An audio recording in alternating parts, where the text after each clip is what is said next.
Hello, Guildhouse viewers. It is time for another installment of Guildhouse Fighter 131, Street Fighter 6 to be exact.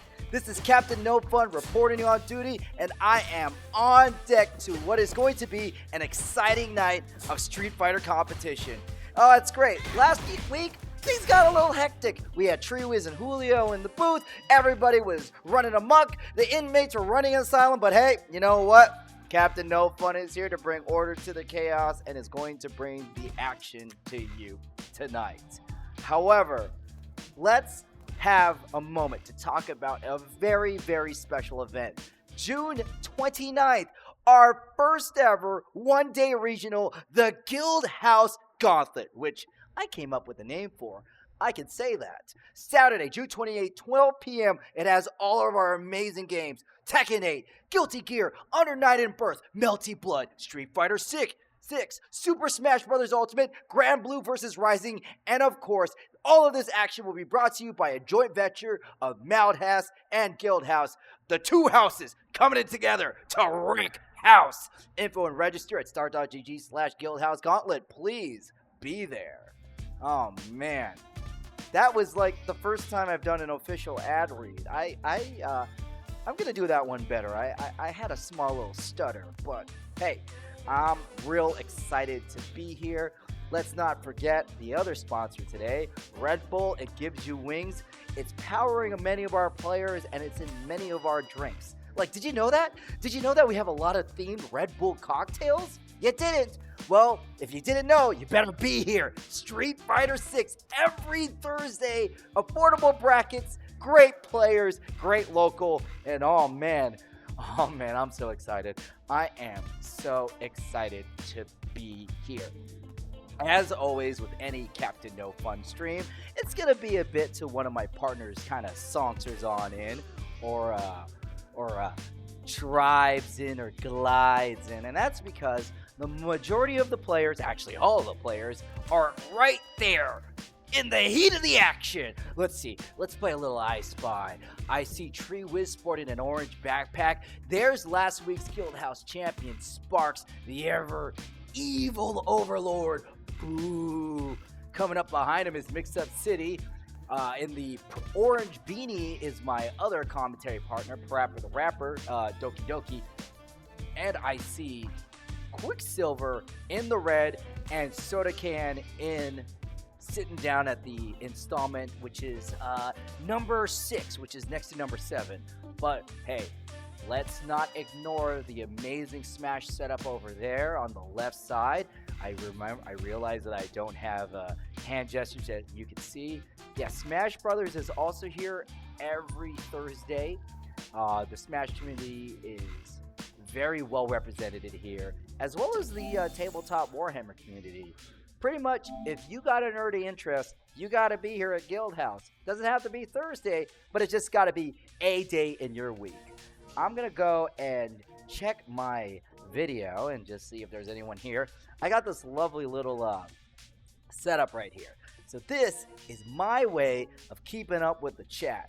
This little old handy-dandy phone right here. Ooh, look at that. Look at that. That's the Guildhouse stream, and I'm on the Guildhouse stream talking about it. So in about, 20 seconds, this is going to catch up.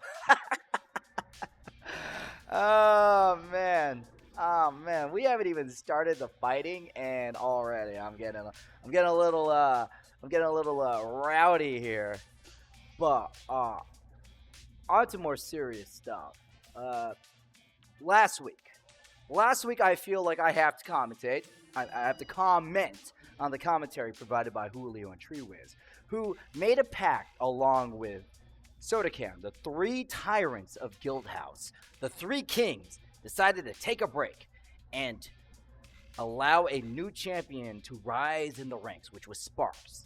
And all 3 of them decided to camp themselves out right in my perch of the commentary booth. Actually, it's not my perch. I'm getting a little possessive here. It's the perch that I frequent the most. It was great. We had some drinks that were ran up here. We had a lot of laughs, and I was at home as Julio said, "Yeah, Captain No Fun, I don't need you. I can commentate you too." Huh. That man could literally do it all. Also, did you know that last week that Julio Fuentes, the person who has racked up the most wins at Guildhouse, made a bet? Yeah, they all picked a fighter who they think would have won. And Julio picked Sparks, which Sparks won. Meaning that even when he's not playing, Julio Fuentes finds a way to win at Guildhouse. I swear, that's crazy. And I hear some street fightering. Shark Droid versus Ken W. Shark Droid, Spartan Labini. I think Shark Droid is known for Chun-Li. Ken W playing Ken. I should have seen that coming. Hopefully for Ken, the W stands for winning. Whoa, Shark Droid! A Ken mirror match? We don't see this too often in Guildhouse. Well, Ken, one of the fighters that people say in Season 2 is the weakest Shoto. Weakest is in quotation marks in my opinion. Ken has very few weaknesses, a lot of strengths, and his ability to convert damage is disgusting. And his corner carry is something to be marveled at. Punishes the Jinrai. Let me just see what he do. Shark Droid burns himself out. Thank you, Shark Droid, for burning yourself out. That allows me to differentiate the fighters. Ken W is going to use his time to battle out of the corner, but Shark Droid says no. Stuffs the drive rush and maintaining aggression even though in burnout. Ken W did not catch that jump, and you really want to stop your opponent from jumping in. When they jump in, they can dictate the pressure. Ken W is going to get a big... Oh, no. Shark Droid drops it. Sends Ken W to the corner. One more solid interaction, and Ken W's out. But this is Ken we're talking about. There's a lot of damage this guy can get. Another non-block. Jump in. Ken W so close. Okay, both players are even. Shark Droid gets the counter hit. First match goes to Shark Droid. Winners round 2. Both these players are super healthy. We're fresh in the tournament. The only matches that they have gotten in is probably one match and a few practice sessions. This is the time where you're still trying to get warm, but you're not getting fatigued. Shark Droid did not punish the OD Fireball, and this is going to be classic Ken.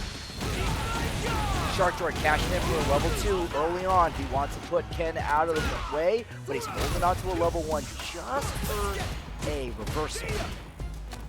Ken W is using that Jinrai a lot. One of Ken's. Oh! Shark Droid gets the counter hit, does not believe, jumps out, lands the OD Shoryuken, and Shark Droid 2-0 first match. Yeah, Shark Droid has to be careful. He had a few openings that he didn't fully convert. Meanwhile, Ken W's gotta lock the air down. Ken has amazing jumping buttons, and if you let him jump on you, that's it. He's gonna keep taking his turn. Corner carry for Shark Droid. Ken W stuck in the corner. Hits a button, does not get a whip punish. Ken W using those Jinrai kicks excessively. He's got to be careful. He's calling for a parry. OD meets OD. They jump. Ken W gets the jump in on Shark Droid. Shark Droid put into the corner. Great double dash. And there's the throw. No through loops. Whip punish. This is going to be a dead Shark Droid. No. Ken W drops it. Oh, sees the OD. Slams on the Shoryuken. First match for Ken W. Oh, I don't even know why he got there. Ken W now dictating the pace a little bit more, throwing a close Dragon Lash. Don't know how to feel about that. He gets away with it though. Now Ken W starting to get the feel for his rhythm. Great conversion. Goes for a drive impact, really risky. And Shark Droid, lots of ground and cover. Another OD Shoryuken, and that's going to be Ken W's second match, 1-1. So let's talk about what went there. Ken W is being more liberal with the Shoryuken, and Shark Droid sensed that. He sensed the blood in the water, blocks the Shoryuken. Take again, Ken W. Gotta be careful. He's getting a little too liberal with these Shoryuken. The Shark Droid just wants to sit and block. Another mistimed drive impact is going to steer the round towards Shark Droid's favor. He has the life lead. His drive gauge is going to be covering just about now. Great. And now Ken W. No. Great damage from Shark Droid. Great conversion. Excellent parry from Ken W. We are just going from corner to corner, these two. These two are taking the match pretty close, if I notice. They're slugging it out. No one's really trying to, like, jump away. Most of the distance is caused by a throw. There's a jump in from Shark Droid. Ken W. Small combo taken. Ken W. wisely not fully committing to each Jinrai. Shoryuken for Shark Droid. Gets the wall splat. Shoryuken gonna stay up. Sees the parry attempt. Ken W's on death's door, but gets a great back throw. Shark Droid again, another counter hit jump, doesn't fully convert. And this is looking all Shark Droid right now. He gets Ken Droid. Oh, one tag. Ken W, unfortunately, not in the W bracket. Shark Droid moves on. Ken W, you're still in the tournament. Let's see how you recover. Let's analyze that match. Both competitors were staying very close together. Shark Droid was having the momentum most of the time. Ken W found a temporary answer with using more wake-up OD moves until Shark Droid started blocking. Ken's Shoryuken, notorious reversal, don't need to say much, invincible, does a lot of damage, great coverage, multi-hit. It's amazing. It can answer everything except blocking. You block an OD, well, you're going to punish, counter,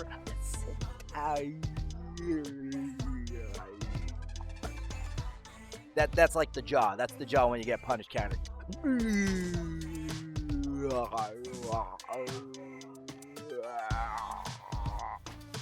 That's how I'd probably feel in Street Fighter.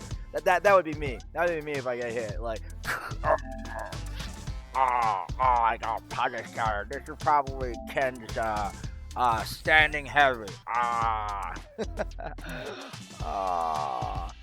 God, I miss being here.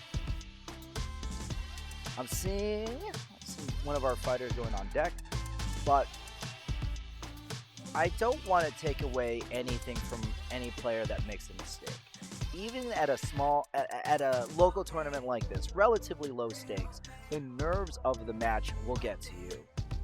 You know that feeling, right, chat?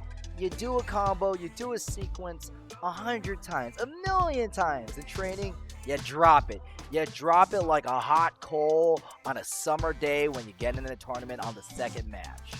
It happens. And that's what separates the great players from the amazing players. The ability to stay cool under pressure and just persevere. Mental endurance is a big thing. I gotta tell you, I get stressed out playing Street Fighter a lot.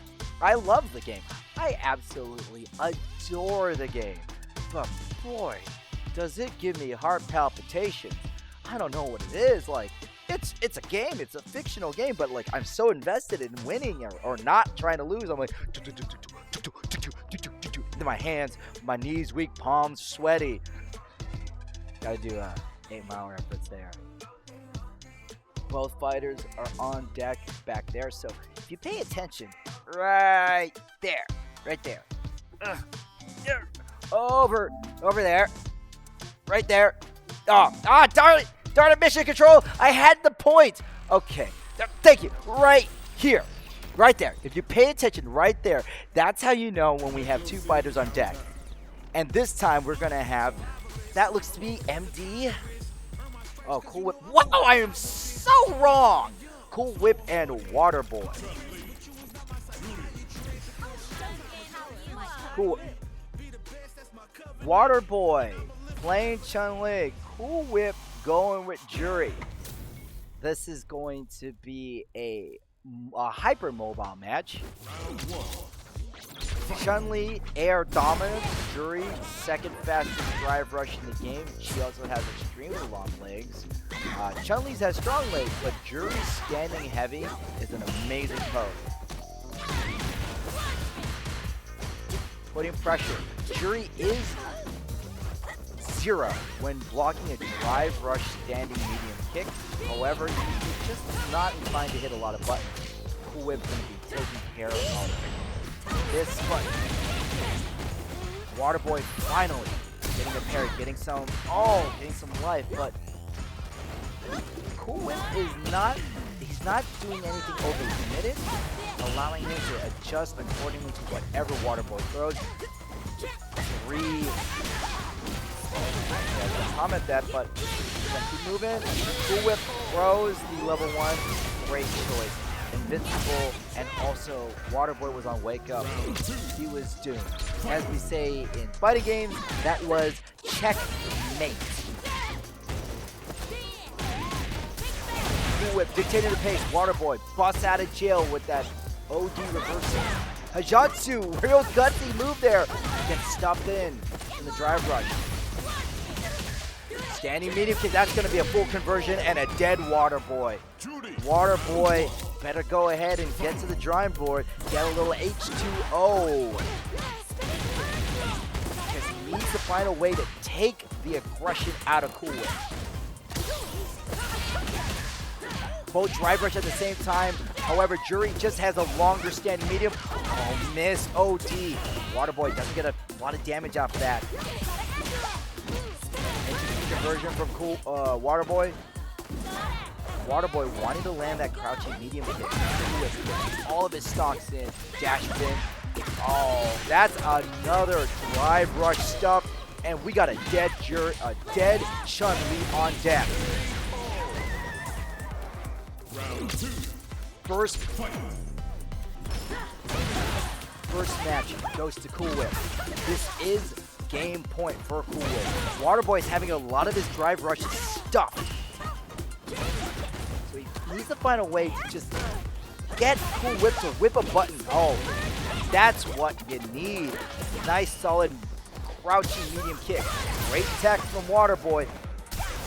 Inching themselves over, gets the wall splat, perfect KO. Waterboy's probably feeling a lot more confident. Feeling real confident right now. You gotta get a perfect off of your opponent. It means you're doing something right. Oh, heavy jump in from Cool Whip. And drops to level 3. Excellent decision, especially since he was low on drive gauge. This is gonna put the drive gauge roughly about even. Waterboy in the corner. Oh no! You don't want to see that! Another drive impact. Waterboy. Oh, I'm so sorry. But you just couldn't stop the Juri train. And Raidwar, is this place literally a bar but for fighting games? Yes and no. There is plenty of fighting games in this bar, but it is a bar for games, period. There are plenty of games here, tabletop games, board games, and in this case, with Street Fighter 6 and Smash Brothers, fighting games. However, this bar is missing one thing, and that's you. You should be here, if you can. If you're ever in the area, come by to Guildhouse. Doesn't have to be on every Thursday. Just be here. I love it. Oh, yeah, Jugo-tastic. Bar, but also has PCs to rent and video games and board games and hosts. Wow, he said the thing that I said, but in a more succinct manner. Wow. Oh, man. My job's cut out for me. Well, thank you, Jugo-tastic. Waterboy versus Cool Whip was an example of why you don't want Juri to get full offense. Street Fighter and fighting games in general is all about pacing. And the rushdown character like Juri Han, they want to dictate the pace. Chumpslayer has a similar ethos. They like to be on offense because they could manipulate their opponent to do stuff, and they have to force their opponent to guess. And this was a time where Cool Whip was forcing Waterboy to make suboptimal decisions, panic moves, and managed to punish all of them for the victory. We got 2 new fighters on deck. Broke but Pretty. I'm gonna assume Broke but Pretty is the one in the gold chain. PJ DJ and Broke but Pretty. Broke but Pretty. Wow! I can do this. I can do this. 3 times fast. Broke but Pretty. Broke but Pretty. Broke but Pretty. Broke but Pretty. Broke but Pretty. Okay, 5 times fast. Thank you. PJ DJ versus Broke but Pretty on deck for the next match.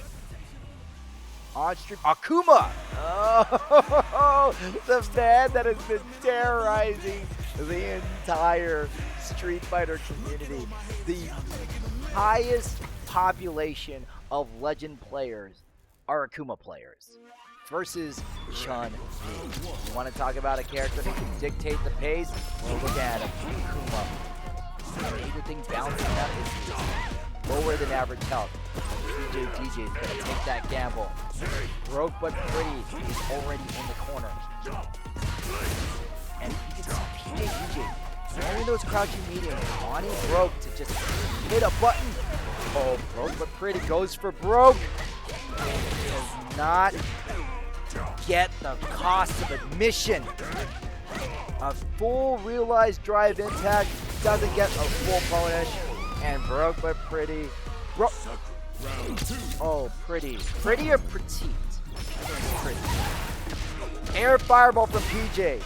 Air Fireball. Such a great move. Controls the air, adjusts your trajectory, and just a hassle to deal with. PJ DJ is going to bully his way in. Broke but Pretty has to be careful, or he's going to end up in the corner. Punish counter. There's a level 3 for PJ DJ. Gets the shimmy. One more hit. Doesn't need it. Karate chops. First match. PJ DJ. PJ DJ just needs to find a way to just keep the gas going. And Broke needs to just walk down the air. Stop pressing buttons. PJ DJ is catching those whip punishes like fish in a barrel. You gotta be careful. Gotta be careful with that. Again, PJ DJ going to the well of the crouching medium. Broke but Pretty wants to hit a button. I understand the situation. You just want to press. You want to press. But when you press, especially when your opponent is just outside your range, you're going to get hit with a punish counter. Let's pay attention. PJ DJ in the neutral will be using a crouching medium.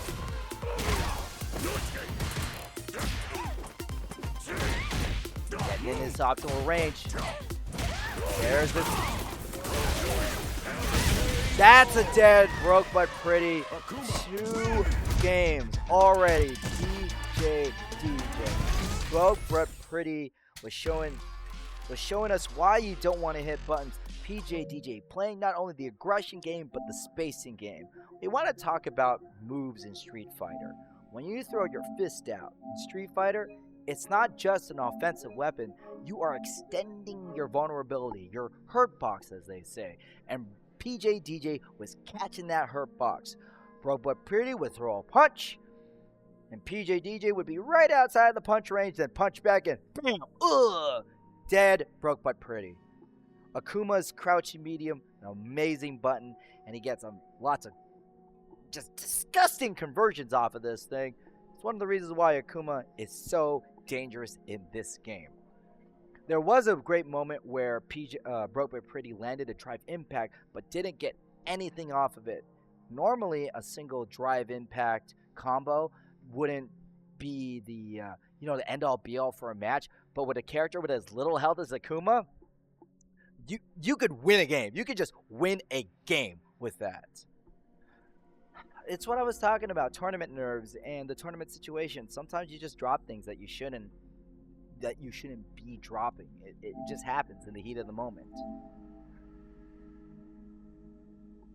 2 of our fighters are on deck, as I said. If you pay attention to right here, bam, right there. You pay attention to that side of the screen. Sorry, depth perception. You'll know when our fighters are ready. And that looks like, if I want to say, Solid Snake and Quicksilver. No! It's StrakaMan, they're wearing similar color hoodies. Oh, I'm so sorry, StrakaMan. StrakaMan, I have seen this fighter a lot. I first met him over at King's Cup. He's been touring around the circuit. This is his first time he's coming to Guildhouse. He has an extremely strong Ryu. And Solid Snake playing Ken. I fought Solid Snake's Ken a number of times online. And his Ken is really good at reading the situation, getting strong reactions, and those full conversions. Solid Snake rarely leaves damage on this table, but the same can be said to StrakaMan, and he's playing Ryu, who has been getting some serious buffs. Ryu been hitting the gym in this season, and we're gonna see a lot of that pay out. StrakaMan, loving Ryu, loves the flexibility of the character, and as he says, if you're not having fun, you're sweating. StrakaMan understood that Solid Snake didn't want to commit to the Jinrai full force and throws the OG. However, Solid Snake's catching that standing heavy kicks. And you saw that StrakaMan did not really clean out the sequence. He waited to see if Solid Snake would hit a button. Great sweep from StrakaMan. Throws Snake into the corner, uses the donkey kick to further chip the gauge, catches Solid Snake on the jump around, using the landing frames to his advantage.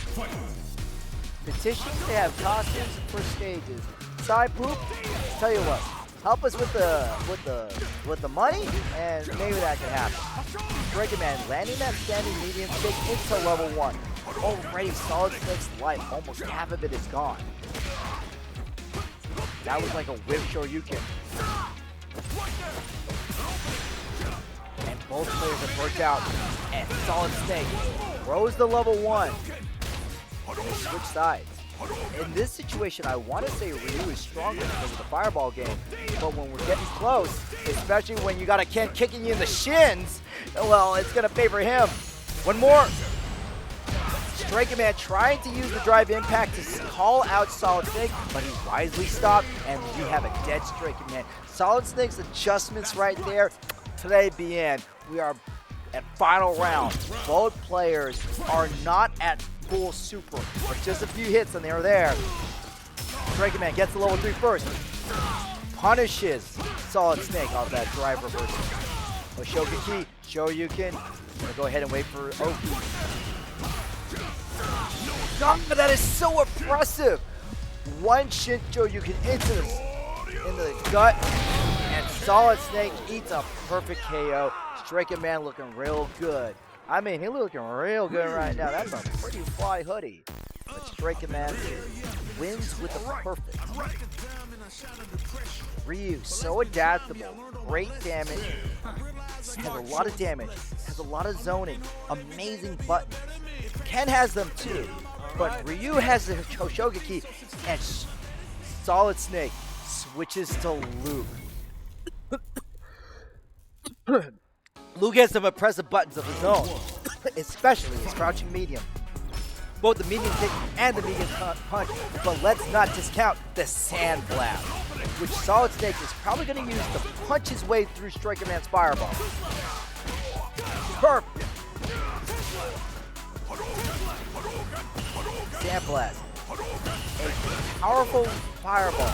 There, that's what I'm talking about. Sandblast comes out extremely fast. You can wait for a fireball and throw the OG version and get a guaranteed punch. Ryu up close, an amazing burnout loop. Solid Snake better be careful fighting this close. He's playing with fire. Excellent throw. Solid Snake is also going to go ahead and recover the drive gauge. And this is not as dangerous as it should be. StrakaMan gets the punish counter throw. He anticipated a move through the drive reversal. StrakaMan sensed something was wrong in the force, stops and blocks, gets the first round. Set point to StrakaMan. I do agree with this character switch for Solid Snake, but he's got to find a way to get StrakaMan off his feet. And this is what he's looking for. StrakaMan did a panic attack throw. Solid Snake is dictating this match, doing a lot of damage. Striker Man wisely hits the crouching medium kick. 2 jumps, 3 jumps for Solid Snake. Low medium, throws the level 1, and wants to chip out Striker Man. Tied game, Striker Man is 1 away from walking away, still in winner. Solid Snake needs to win 1 more match to stay alive. The OD Fireball allowed Solid Snake to get a dash in and close the distance. He's counting on Luke's abusive normals to get in, and Striker Man understands this. He used the drive engage, checks it, throws the Hurricane Kick. The Shogeki meaty. Nice sweep from Striker Man. Oh, misses the shimmy punish. Striker Man understands how powerful Solid Snake is at this distance. Lands the medium. Can he convert fully? And he does. This is going to kill. 2 games to 0. Striker Man over Solid Snake. Commemorative fist bump. Class act from Solid Snake. Striker Man looking real good right there. Yes, it is, Moogle. It is Captain No Fun. How you doing? Welcome back to Guildhouse Fighter 131. We are at the amazing Guildhouse, sponsored by Red Bull. And you know what? As our fighters are coming up, let me tell you about this really amazing event on June 29th. And that is the Guildhouse Gauntlet. Start.gg/Guildhouse Gauntlet. It's going to have all of our fighters, Tekken, Guilty Gear, Under 9 and Birth, Melty Blood, Street Fighter 6, Super Smash Brothers, and Grand Blue Versus, which will also be co-produced by our friends at Madhouse. Guildhouse Gauntlet, Saturday, June 29th, 12 p.m. Be there. Run the gauntlet and get some fun going. Ha-cha-cha-cha-cha. I told you I was going to do better with that one. I knew it. And it's only going to get better as the night goes on. This is not going to be the only time I plug that event. Also, we got a command in the chat. Somebody test ! Guildhouse Gauntlet. Is that the command, Mission Control? ! Gauntlet. ! Gauntlet. Use that one to find out more details on the event. And I have to say, I'm very proud of the fact that I was the one who helped name the whole thing. It's true. It's true. You could ask the owner. I am willing to put money on down that this fact is true. What? Oh, hey, Premium Stack. What's up, Captain? Good to have you on the couch. Whoa, ho, ho, ho. Premium Snack. What couch are we talking about? We're talking about the Guildhouse broadcast couch or the casting couch? And when I say casting couch, I mean the couch where you sit on when you make molds for your cast. Or actually, wait, I'm broadcasting. This is a casting couch. That's a pun!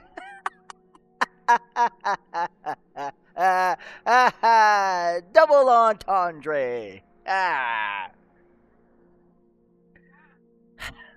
It's great to be here. I keep saying that a lot, but I really can't overstate the fact how much this venue means to me. Guildhouse is my home, and it is the home to many other talented gamers and casual gamers. It's just a bright spot in the Bay Area, a haven for people who want to play games, have a few drinks, and, in my opinion, the food is underrated. If you're here, grab yourself a $10 pretzel. That's the Captain No Fun recommendation.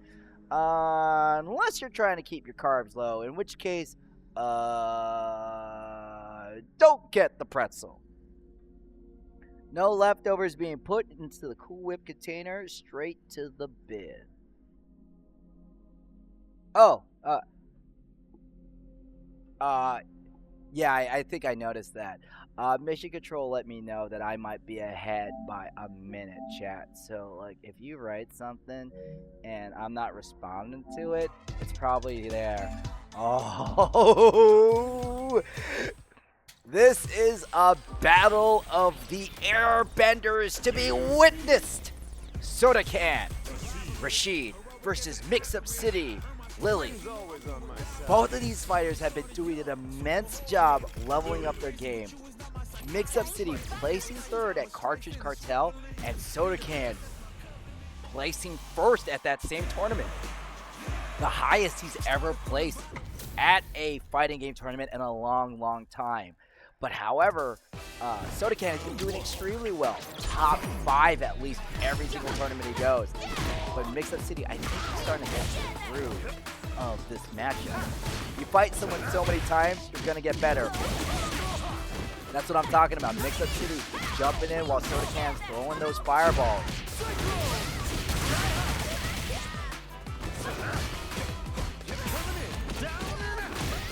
Frame trap from SodaCan, and Mix-Up City throws the drive impact. Spends one of their drive gauge, not drive gauge, wind stock to get in. One more hit and we have a dead SodaCan. Will this SodaCan fall flat, or will Mix-Up City be put into his own blender?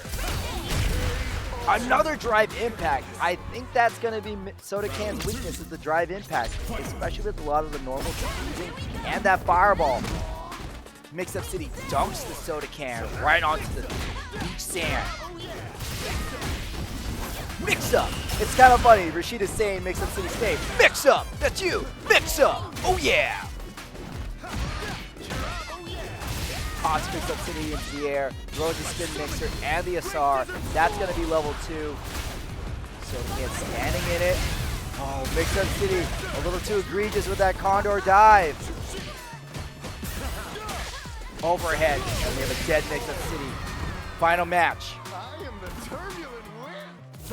However, Mix-Up City has all 3 stocks. Mix-Up City not afraid to use that level 3. SodaCan just needs one more bar. SodaCan loves that level 2. Only uses the level 3 to close out a match.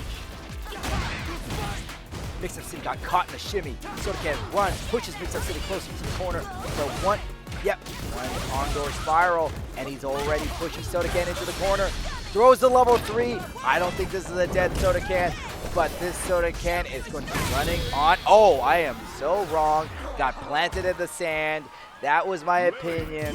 Mix-Up City gives Rashid a concussion. Ouchie mouchie. Condor drive can be punished with a drive rush, as SodaCan is showing. It's not as safe as you think. However, it's a Condor spiral with the wind stock that you need to be scared about. SodaCan trying to hit Mix-Up City in the dance. Mix-Up City saw it coming, parries the compositor.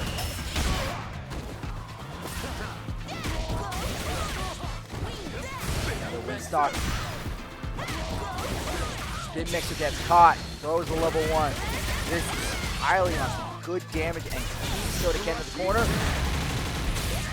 Great awareness from SodaCan, throws the level 1, another drive impact. Mix-Up City is finding the kryptonite, and that kryptonite is drive impact. That's the second time, the second match, that a drive impact was used by Mix-Up City for a win. Mix-Up City has to be careful. He's running low on drive gauge.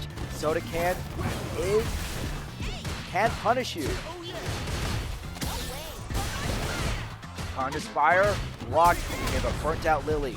SodaCan wanted to keep it to again a drive impact of his own. Not quite. Good jump in from SodaCan. Mix-Up City popped into the air, blocks the overhead.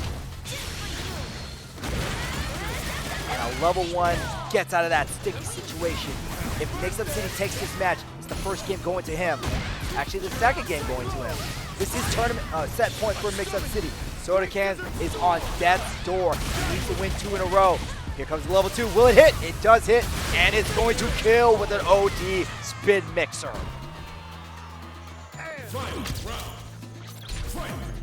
One more game for each player. Mix-Up City can sense victory is at hand, but SodaCan showing us amazing resilience.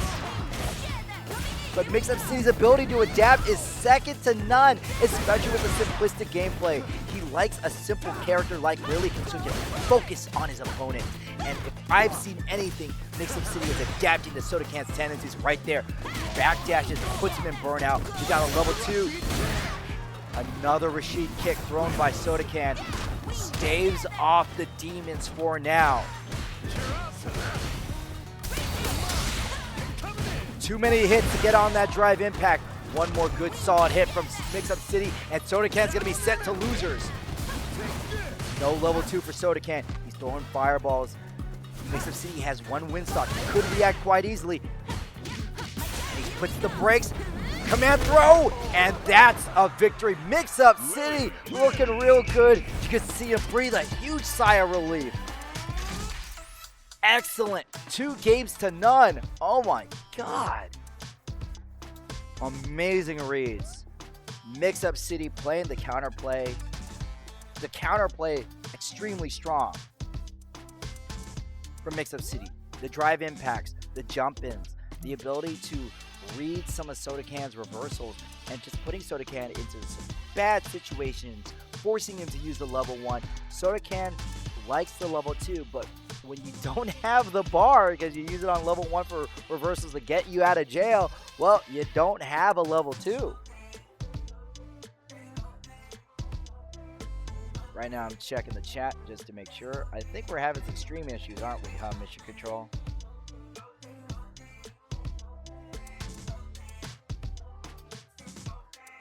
Okay. Because I'm double checking Guildhouse and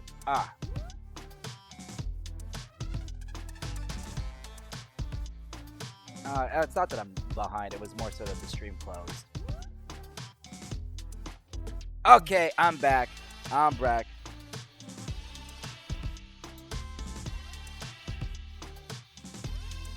Lateralis, okay. Mission Control telling me that Julio Fuentes is going to be fighting Lateralis. Lateralis. Never seen that name before. But they are oh, I've met this person. Lateralis playing DJ and versus Julio Fuentes. Hey, by the way, chat, can we get a big happy birthday from Julio? Treewiz told me this. It is Julio's birthday today, and from what I gathered from all the players downstairs, they're trying to give Julio the gift of an early vacation by eliminating him from Guildhouse. Yep, that's right. They're going to give him a Street Fighter vacation, and they're going to show their love by giving Julio Das Boot from the tournament. Will Lateralis be the one to give the birthday boy the present he rightfully deserves, or will Julio maintain his iron grip on the Guildhouse in NorCal? Here's to a round 1. Fight.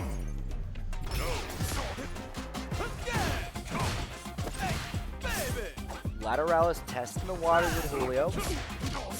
Wants to be careful with throwing those fireballs at close range. Julio's been using JP's light kick as a jump in. Lateralis uses the jump of his own, gets the knockdown, scores the shimmy. Gets the full conversion off of that.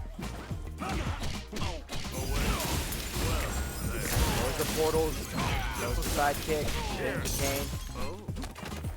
I don't know why he didn't throw, but Julio is still looking on top.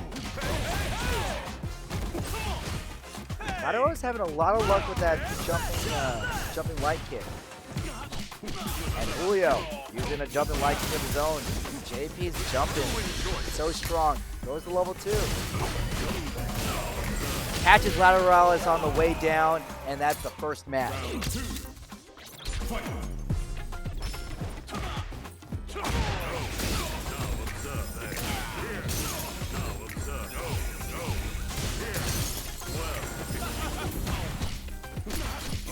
Lateralis went a little too egregious with that drive rush. DJ is fast, but not that fast.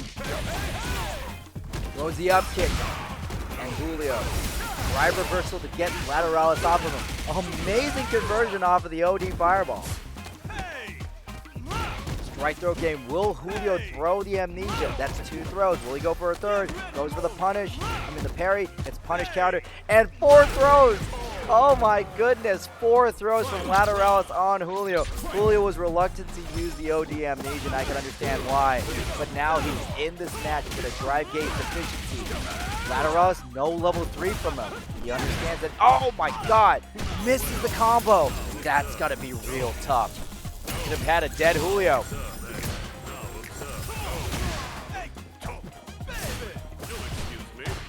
Amazing space from Laterales. They both meet air to air. Julio's being patient, jumps out of the way, he burns himself out. Not something you want to do, Laterales, especially when you're so close to the corner, and Julio has level 2. Throws a level 2 of his own, drops the combo. DJ was not feeling the beat right there. Laterales is throwing everything he can on the kitchen sink. He's low on gauge. Low on gauge, he's getting back, he's getting back, he's getting back. Level 1's on deck, DJ's level 1, not that great. Can he convert? Can he convert? He gets the throw, another throw. First game to Laterales. Happy birthday to you, Julio Fuentes!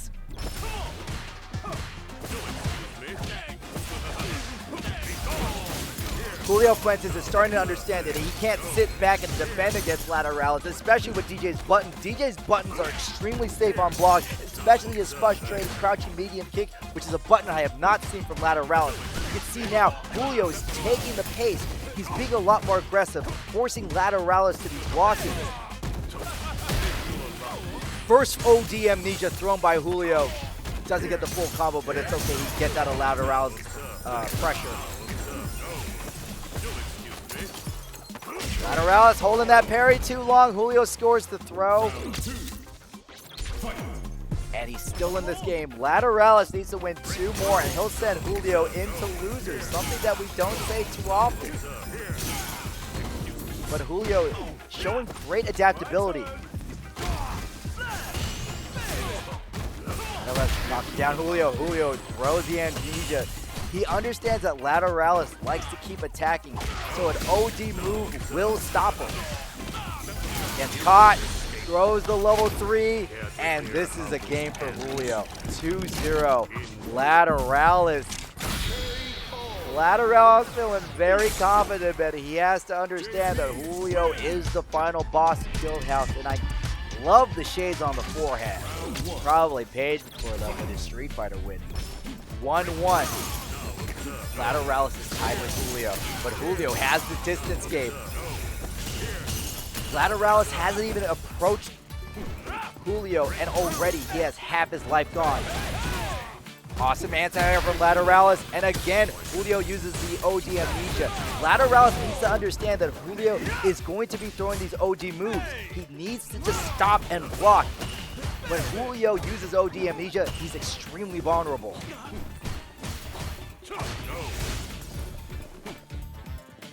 Laterales wants to hit a button. Julio drive rush, catches Laterales in the air. He's back in no man's land. The drive rush from DJ closes the gap so succinctly. He's put in the corner. Laterales can make a comeback, but they trade. Julio's burnt out. This is the time for Laterales, but he makes a careless jump in. JP's crouching fierce. Wild Nerf is still an amazing anti-air. Can Laterales win 2 in a row? Julio is 4 for 4 with OD amnesias. Laterales showing some great patience. Julio calmly blocks Laterales' advance. Drive rush in. Route. Oh, that's a dead Laterales if I ever see so. Spike, spike. Oh, doesn't get the final one, but it's okay. Laterales, I'm sorry. You had one game, but unfortunately, Julio saw your ways. Laterales, you got a strong showing from Laterales. DJ is still extremely strong. They nerfed a lot of his roots, but the guy still hits like an effing truck, and his drive rush is still just as fast. He's like, you're here, he's here, whoop! That's what it feels like to fight DJ. Whoop! Whoop! Yeah, man! Okay, I'm not gonna do that again. Oh boy. Julio was on death's doors right there. He was one match away from being sent to losers, but he pulled off an amazing comeback, which is something that we see Julio quite often. I call it the Julio reboot. He just has a way to just compile all the data and then just like it, bah, and then you're just getting your butt kicked. You're just getting your butt kicked.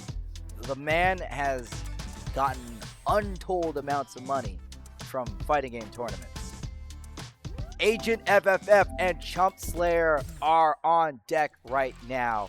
Agent FFF sporting a clean-shaven look, the man who believes in community over competition, and also an amazing controller builder, is going to see if he can control the situation against the second strongest Guildhouse fighter, chumpslayer. Chumpslayer was not part of the Three King Pact to take a break from Guildhouse. Instead, he just wanted a nap because he was feeling sick. So let's see if he managed to get some rust out of here. Agent FFF, the Filipino freedom fighter, needs to find his freedom from the corner from chumpslayer. Chumpslayer at optimal distance. And Agent doing a great job of, well, busting out. But chumpslayer, too many resources, is going to lock Agent down. And that's a punish. Dead Agent. This Agent has been detected. Chumpslayer using the fireball to approach. Pinwheel again. Agent FFF is stuck in the right corner. Filipino freedom fighter needs to find some extra pep in his soy sauce, because chumpslayer is just taking him to town. Throws the teeth as a way to make some space. Gladius. Full charge Gladius already. The two are at even life. Full charge Gladius, that's a button you just gotta respect. Kicks chumpslayer right in the shins. Gladius.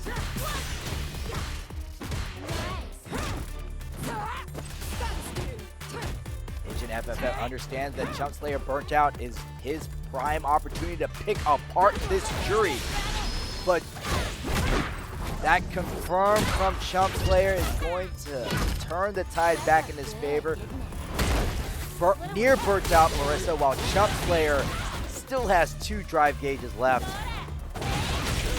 And Agent take it to the skies, but chumpslayer's reaction's too strong. First game, chumpslayer.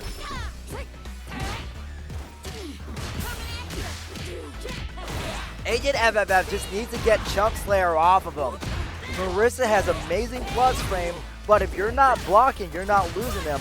Not to mention, chumpslayer had an amazing, strong game against Moggy Sr., so he's well versed. Oh, whip, dragon punch. Agent FF got caught hitting buttons, one little ping, and he's out of here. Watch out for the love fireball. Set point, chumpslayer. Agent FFF needs to pull away a miracle. Good combo from Agent. Chumpslayer stuck in the corner, but Agent FFF a little too liberal with his drive gauge, in my opinion. Better block those fireballs. You want to forget them. You do, but they creep up on you. Plants it in, throws the overhead for more punish. Drive reversal. I think that was a good call. Throws the level 2. Oh, that would have been a dead jury, but the fireball covered her. Another jump in. And chumpslayer's level 2 going away. But he's so close to taking this tournament point, match point. Panic level 3 from Agent. Oh, drive rush from downtown. That's 2 gates to none. Chumpslayer advances. Agent, I appreciate the heart, but man, Chumpslayer's jury is nothing to sneeze at. Also, remember how I said that we are waiting for my partner to saunter on in? Well, they're going to saunter in right now.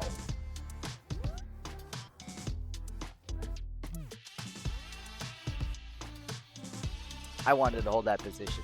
How you doing, Doki Doki? Welcome back to the commentator's booth. Well, I'm doing good, other than how I did in the tournament. Facing SodaCan is never fun ride. Especially when ITSodaCan has been doing. I feel like he's powered up these past few weeks.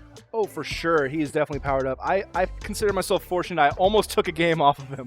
I took a round and almost got a second one, but you know, I'll take what I can get. I'm still improving. Well, it really shows how much the dedication you have to the game. Back then, you wouldn't be able to take any matches off of ITSodaCan. No. No, back when I started, no. So give me the word on the street. How is it like down there?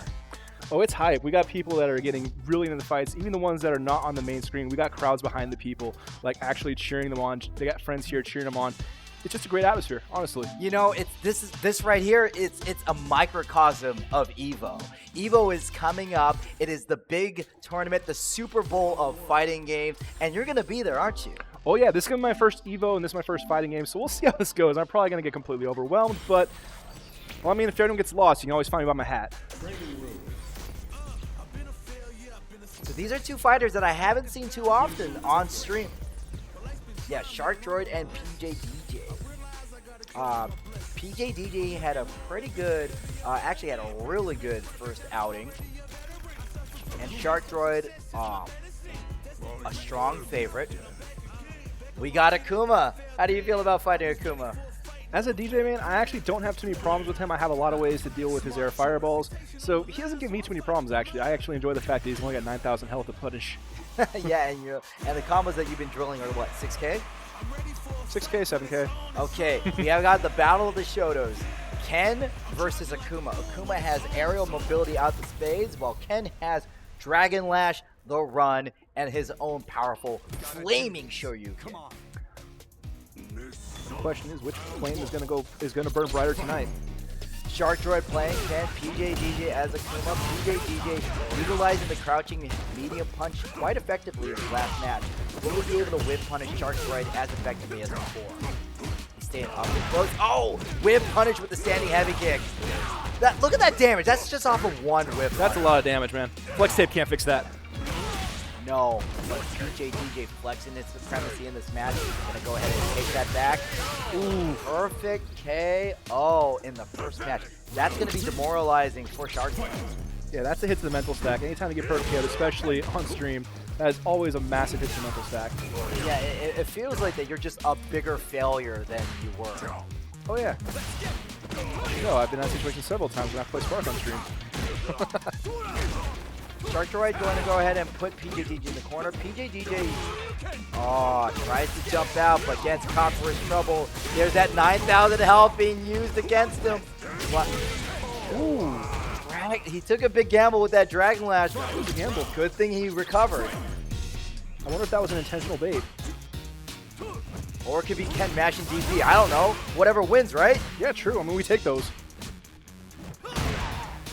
Ooh, the punish, the flaming uppercut, the throw, and Akuma is once more baby in the corner. Yeah, pay attention to the spacing here. Whenever a fighter walks back when their opponent is in the corner, they want them to hit a button.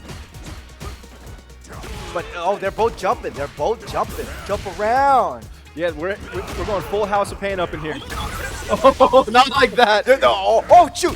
Shark Droid dropped the combo. You don't want to be doing that, especially at winners round 3. Can he get one more opening in? Both players are burnt out. Shark Droid closer. Weather the storm. He throws the level 3. It hits. It hits. Hail Mary, full of grace. We banish the demons here. Oh, you saw Shark Droid. Yeah. Sometimes you just gotta get that reset. You gotta let the level 3, like, just gotta let it rip, right? You know, it's a Beyblade. Yeah, we were wondering how he was going to recover from getting perfect in that first round. He recovered in spectacular fashion. He's in command right now. Got one game ahead. That means PJDJ needs to win 2 games before Shark Droid wins 1. Going with that shin, but he's burned out. That is not where you want to be against Akuma with a full gauge. It looks like Shark Droid is playing a lot more aggressive. Yeah, I get the feeling it's like throwing everything in the kitchen sink against PJ. Because he got burnt out with only 33 seconds in. Drive impact. I like that decision. Ooh, one more hit. Catches the toes. Set point for PJ. I mean, Shark Droid. Set point against PJ. He's coming out swinging. Those low mediums, I swear, like, we don't get those low medium conversions. No, we don't. Oh, my low medium doesn't trip people. Oh, This is going to hurt. in the corner, too. That was meterless. That was meterless, Doki. Oh, yeah. I saw. I'm seeing the pain train coming into the station now. And its name is at Ken. Perfect, Ken. Perfect. Oh, come on, DJ, let's make this competitive. Give me another match. Now, I'm really liking how Sharktroid's playing. He's understanding the gaps in PJDJ's offense, and is exploiting them beautifully. Classic Ken combo, OG drive rush. Oh, doesn't catch PJDJ blocking. Oh, whip punish right there.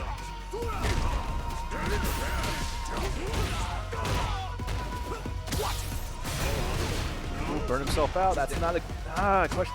Might not be the best choice. It's never a good choice to burn yourself out, especially if you don't land a combo. PJDJ is knocking on death's door, and Sharktroid wants to send him to the sharks himself.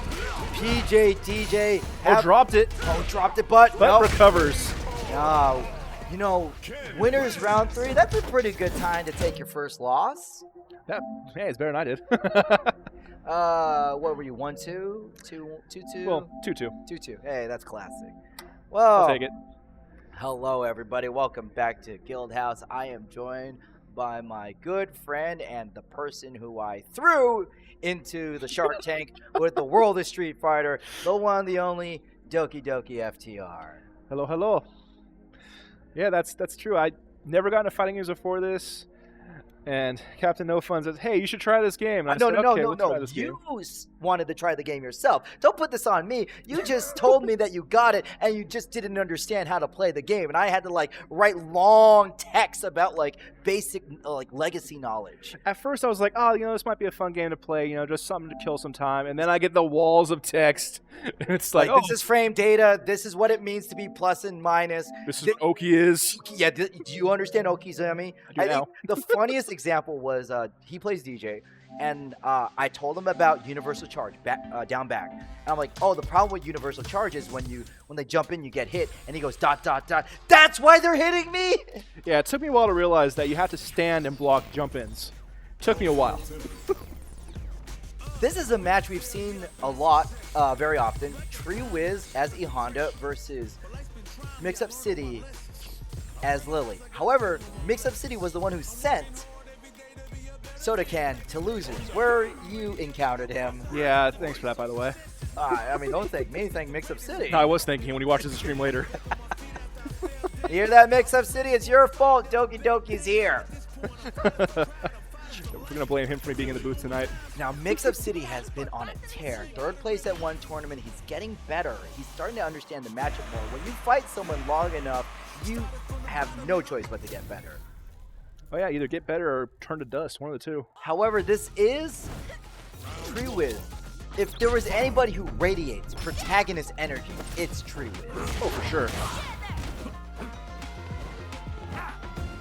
Now, Tree Wiz's signature move, besides his fake, Man, throw. besides his fake out, is pay attention to how he uses the standing medium punch. And Mix-Up City understands that range and is not being as aggressive. Doesn't want Tree Wiz to jump in the air like that. Dang. Okay. Drive reversal just to get Mix-Up City off of him. Standing medium punch right there. Throws that. No Oki. Doesn't mean he won't get will not get Sumo Spirit. Oh, Mix-Up City burned himself out to try to get an early kill. Ooh. Standing medium punch. How many times have I gotten hit by that? I will not tell you. I stopped counting. Now we will praise the sun. Right in the corner, standing medium again. And this is where the lack of the X reversal becomes a problem. Perfect KO. Not only that, but it was done meterless. That's true. When Mix-Up City is close to a level 3 of his own, both of these players have their best super on deck. Tree Wiz will use a level 3 if he could get Sumo Spirit, while Mix-Up City well, it's a throw, and he can combo into it. So he gets the best of both worlds. Oh no! Misses up the anti-air and is going to take a lot of punishment for that. Oh, that side switch. That was sexy. Side switch. So not only will he get the damage, but he's going to put Mix-Up City in the corner.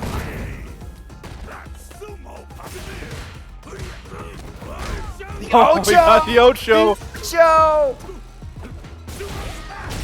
Oh, catches Lily out of the air, says, "You're not allowed to fly here anymore. This is a no-fly zone."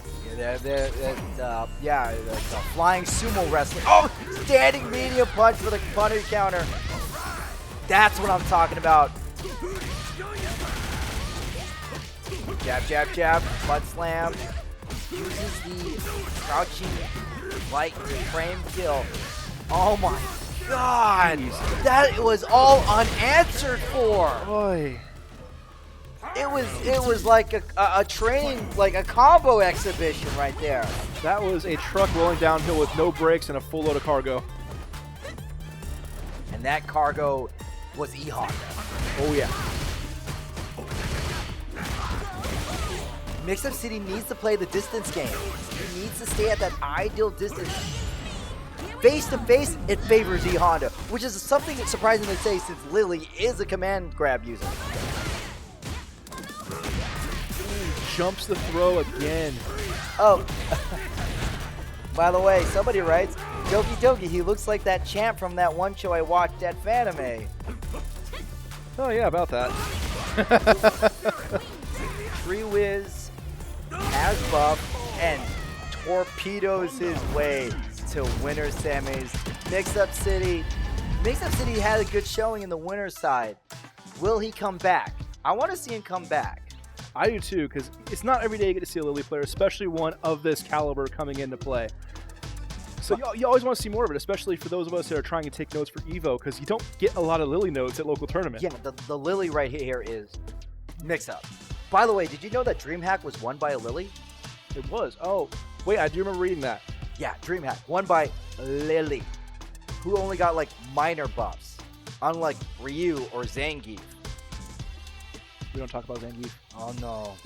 Zangief is a very scary man. He's not here. He's not here right now. But you know who is scary? Julio Fuentes. Still in winners. He was so close to being sent to losers, but he persevered. By the way, you know it's his birthday today? Oh, it is? Yeah. And I told everybody that, I'm telling chat, that everyone is pitching in to give him a vacation from Guildhouse through his elimination. Fair. So far, he hasn't accepted the birthday gift. That's fair. Two fighters are on deck. We're doing the little shoulder check. Pink DS Lite versus Julio Fuentes. I like this summer look from Julio. Is this the Vegas look going on? I was gonna say the Johnny Cage. The Johnny Cage? It's the glasses. It's the glasses right there. Hey guys, I'm Johnny Cage. You get it. You get it. Now, Pink DS Lite was actually the person who gave my first loss, so I'm a little biased here. Pink DS Lite? Yes. Oh, that was my first opponent today. Pink DS Lite. I'm tempted to say second strongest Kimberly. However, Pink DS Lite and Quicksilver trade wins frequently, so it's like flip a coin. Oh, I think we're getting fact checked in chat. It says Combo Breaker was when Lily won. Both games have to run by Rashid players. Oh, thank you. We've clarified.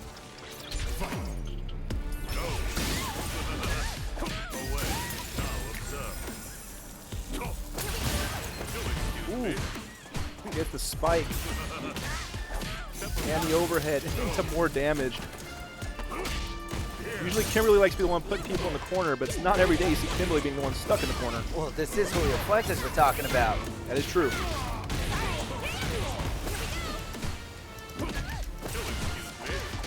Thank you, Hella Miles, for that fact check. This is a trait from Julio that I really appreciate. He's not afraid to use the level 1 to get the kill. Especially for a long-range snipe like that. There's nothing quite as demoralizing and smack cross-screen by a level 1 that just goes downtown. You think JP would have a good 3-point shot? Oh, for sure. Even if he misses, he's just going to use a spike to knock it back in. Here's an assist. Yeah, he'll put the portal in there and then dunk it. All right, PTS Light not exactly on the ball with establishing their offense. PTS Light playing Kimberly. Kimberly does not have a lot of reversal choices. She wants to just keep hitting people. But this is JP, played by Julio Fuentes. Ooh, this is going to be some big damage. Not necessarily. It's not on counter hit, but it is going to put some mental damage. Now we have the big damage, Doki. There's the level 3. Care to hear how this ends? In ruin. What do you think Kimberly needs to do to take over Julio Fuentes? Obviously, if we knew how to beat Julio, we wouldn't be in this predicament in the booth, but judging from what you've seen, what do you think is the key to victory? I mean, my general strategy every time I'm facing a JP is basically glue myself to his hip and don't let him create space. I agree. But against Julio, that might not work as well. No, but this is, I think Pink DS Light has the right idea. Julio does struggle in the corner as JP! Ooh! What'd I say? Get yourself in close, glue yourself to his hip, and don't let him get away. That's an amazing combo from Pink DS Light. Throws Perfect KO on Julio. Glue to hip. Glue to hip. Glue to hip. Yeah! I think DS Light heard you, man. I think so. Last time Julio fought against DJ, he was always able to land OD Amnesia. If Pink DS Light needs to stay glued to the hip, he's got to be cognizant of when Julio would want to reverse or burn him out. Julio throwing to level 2. He's close, gets the jump in. It's going to be some good damage and a side switch. Oh, that whip punish could have been DS Light's ticket to the match. Julio is in the suboptimal punishment range. Oh, and Pink DS Light burns himself out. This is not it. Julio has level 2. He has level 2. DIs. Every time you throw a DI, there's always a chance of level 3 coming out.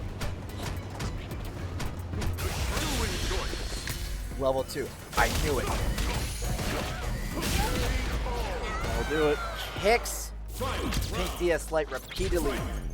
Julio will move on if he wins this match. Pink DS Light one away, and he got that perfect.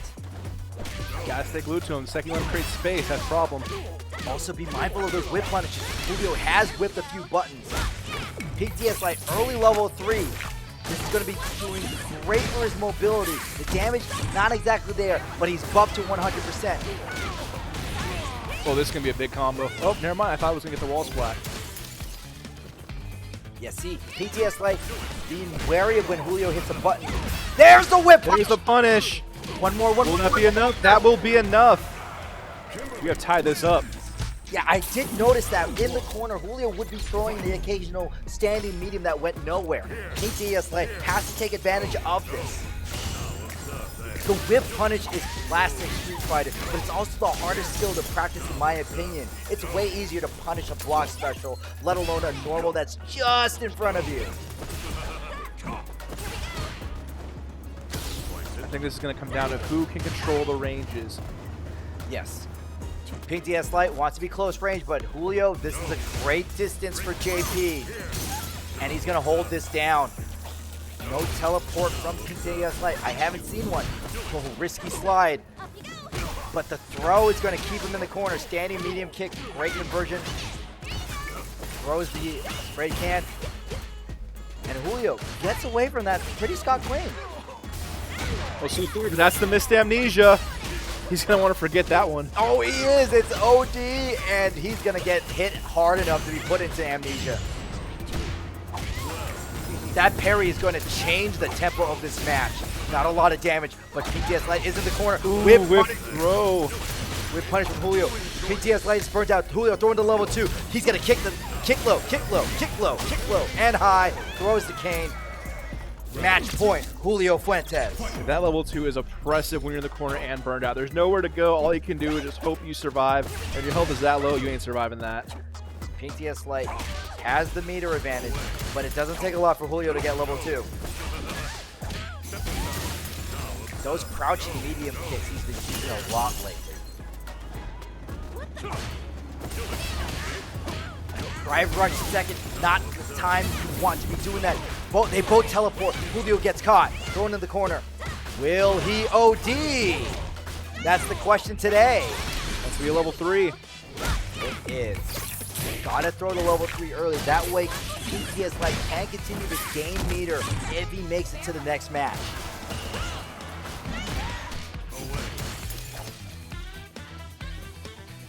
You see there, Julio not hitting a button, but he hits a longer button, a button that he hasn't been doing. Up, down, up, down. Those are for spacing traps. Oh, I thought you were setting the Konami code there for a second. No, but Julio has the code to victory, and that code sends him to winners semis with Tree Wiz. Well, there's a fight we've seen before. A fight that we've seen aplenty. I'm curious to see if Tree Wiz has some new bags of tricks, because every now and again he pulls out something that we've never seen before, like the double drive rush into the Ocho, which got everyone going nuts when we first pulled that out, because even Julio just sat there and was like, what? Hey, you know that face you made? Like the, whoa, you know what face that you should be making that for? Guildhouse Gauntlet, June 29th, 12 p.m., co-hosted by our friends at Madhouse. All the amazing games are there. Tekken 8, Guilty Gear, Under 9 and Birth, Melty Blood, Street Fighter 6, Super Smash Bros., and Grand vs. Rising.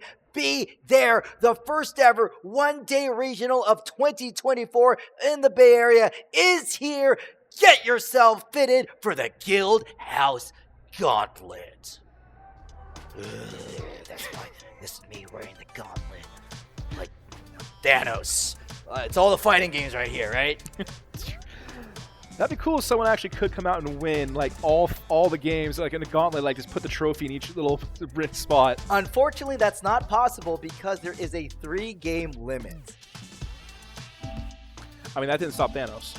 Well, yeah. Yeah. You know, Thanos would be a JP main, in my opinion. Oh, for sure. He'd have to be a JP main. He'd have to Either be that or Marissa. No, so he'd be a JP main because, like, that's the closest to, like, wielding a reality stone. Yeah, fair point. Yeah, and you know, powers from overhand. Actually, he might be an Akuma main because he doesn't care about the health. He's just going to beat the heck out of you.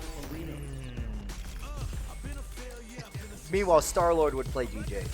Oh, for sure. He would play DJ, and he would find some way to have Rocket hack into... Or maybe Kimberly. Oh, maybe Kimberly because of the A-Track. Yeah, exactly. You're right. He could play Kimberly and have Raccoon hack into the game so that when he gets level 3, he plays like Come and Get Your Love. Exactly. That's right. This is why we come into the Guildhouse chat. Stay for come for the game. Stay for the stupid nerd crossovers between Doki and Captain No Fun. Sparks is on deck versus. And Tree was giving both of them the evil eye. Yeah, he's doing the stare.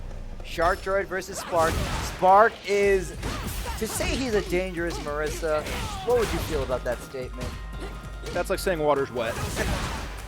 Spark's spacing is so tight, especially with his ability to understand where the moves go and making short work of Shark Droid.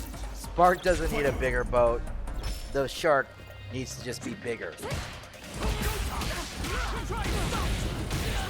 Marissa is somebody that, it sounds counterproductive, but you want to rush her down.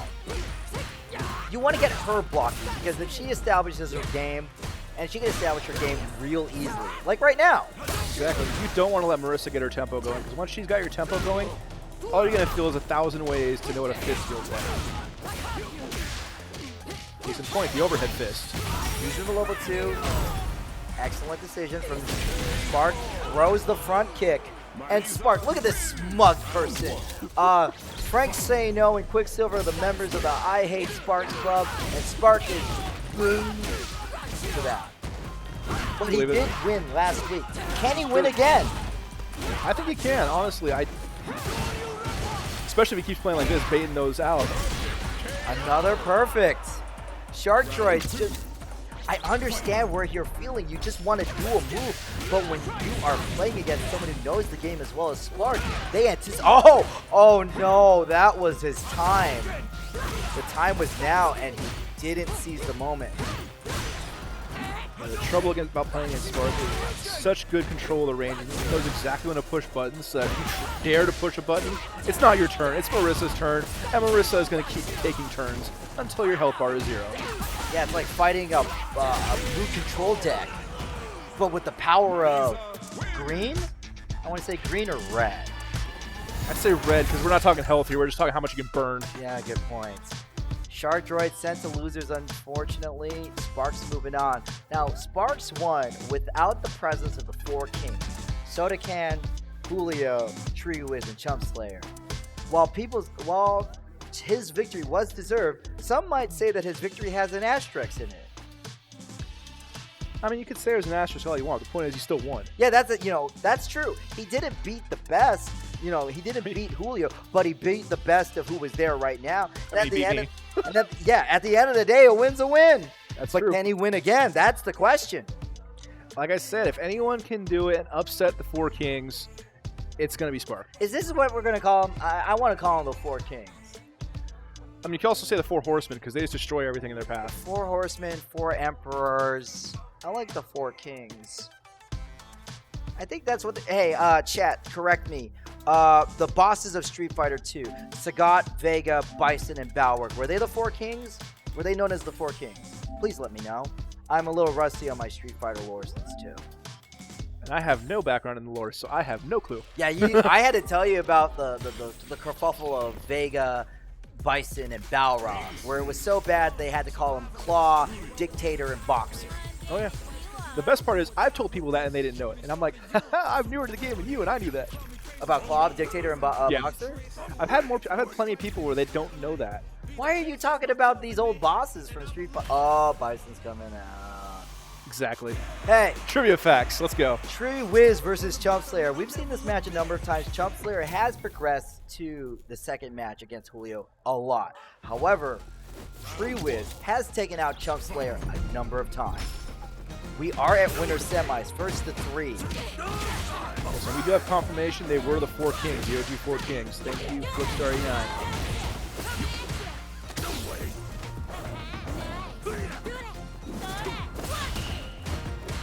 Now you've got a battle between 2 of those kings fighting for supremacy right now. There can only be one ruler. Command throw from Treewiz. A command throw is pretty deadly in Street Fighter. Oh yeah. It can't be teched and does a lot more damage than a regular throw.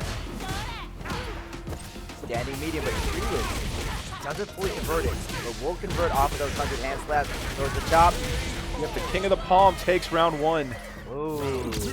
Now I'm thinking of Kung Fu Hustle. There we go.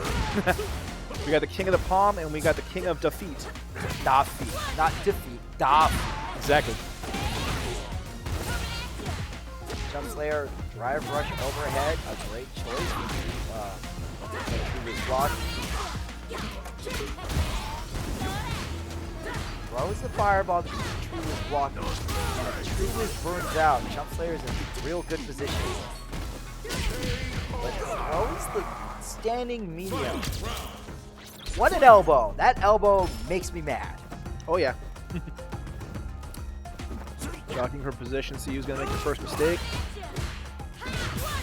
Chumpslayer. Oh, the perfect parry. Yeah. Not to mention he drive rush twice. Dip teriyaki stick. That's what I call the OD. Hey, it works.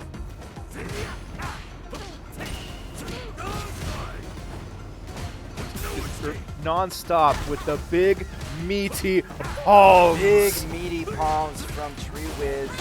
Ooh, missed the command throw. The second jump, second command throw, Chumpslayer has jumped. Chump got the jump and puts the back in E Honda's hump. Ouch.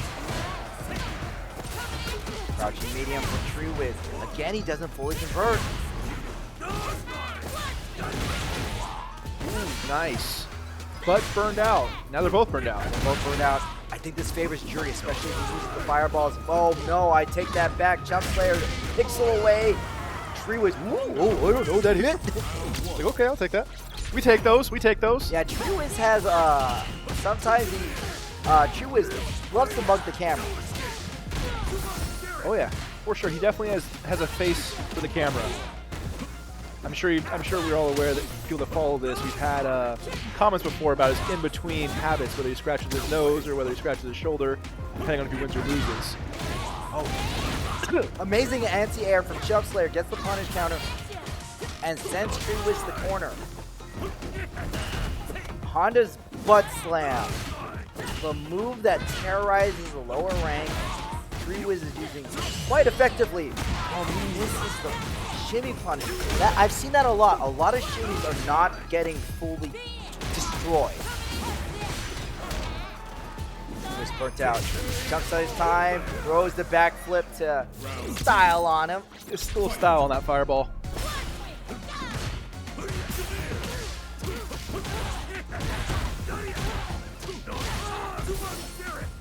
Praise the sun here today. When Honda gets the buff, that's when Truiz gets the big combos access. Ooh, whips the throw and is going to get punished for it. Throws the standing medium punch. Frame kill. Oh, man. There's going to be some damage. Will we see the Ring of Fire? I think Truiz might want to save it, especially with that. Misses the command throw. chumpslayer is predicting those command throws quite effectively. That might regret not bringing out the Ring of Fire. Oh, critical art right now. Get out the OnlyFans donation. Such a lovely face.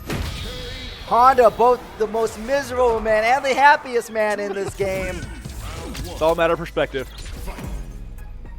1-1.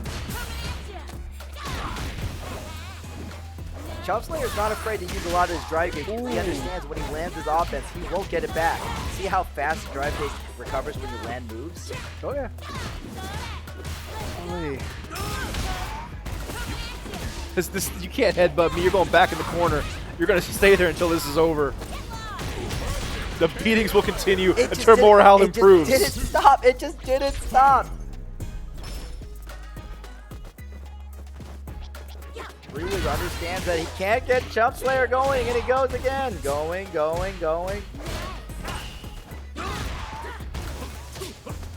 Chumpslayer is getting a lot of unanswered chip spins, but out of the DI. There's an answer for the drive impact. Truiz waits so he can get the Oki and the side switch, but chumpslayer jumps out of the way.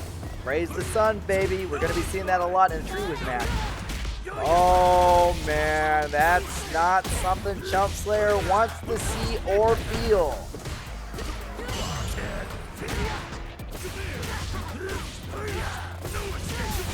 Will he spend everything to get the kill right now? He does. Nope, just a level 1. Level 1. It's really easy to get a level 1. That it is. Don't you get about like 5 or 6 bars in the course of a fight? Yeah, I have been super level 3 twice in one game. I have supered someone twice in one game with level 3s. I wish that was me.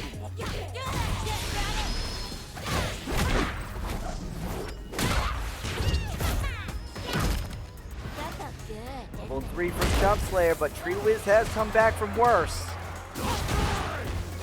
But those worse weren't from chumpslayer. Oh, sliver of health. As we like to say, a pixel and a dream that Truiz has. Will Puff the Magic Pixel be enough? Oh, catches it. Wants to convert, but doesn't get it all the way. Oh! He jumps. 2-0 from chumpslayer. And they go right into it. Wait, it's 2-1 actually. 2-1. I was wrong. 2-1. This is why I get my reps in. Ooh, Yodi headbutt, praising the sun, going back in for their headbutt. Truiz understands that if he lets chumpslayer keep attacking, he's going to get all the bars that he spends, and he wants a burned out Jury. You burn out Jury, she is way less effective. I think she's probably one of the most affected by burnout. Yeah, I'd say so. I'd say she's probably maybe the second most affected by burnout. Who's the first? DJ. Oh, yes, you're right. Because we need the movement. Chumpslayer fighting very hard. Truiz. Ooh, SmackDown with some authority on that. Nah, you get to stay grounded. He takes to the sky one more time. misses it. That's burned out Jury. This is TreeWiz's time.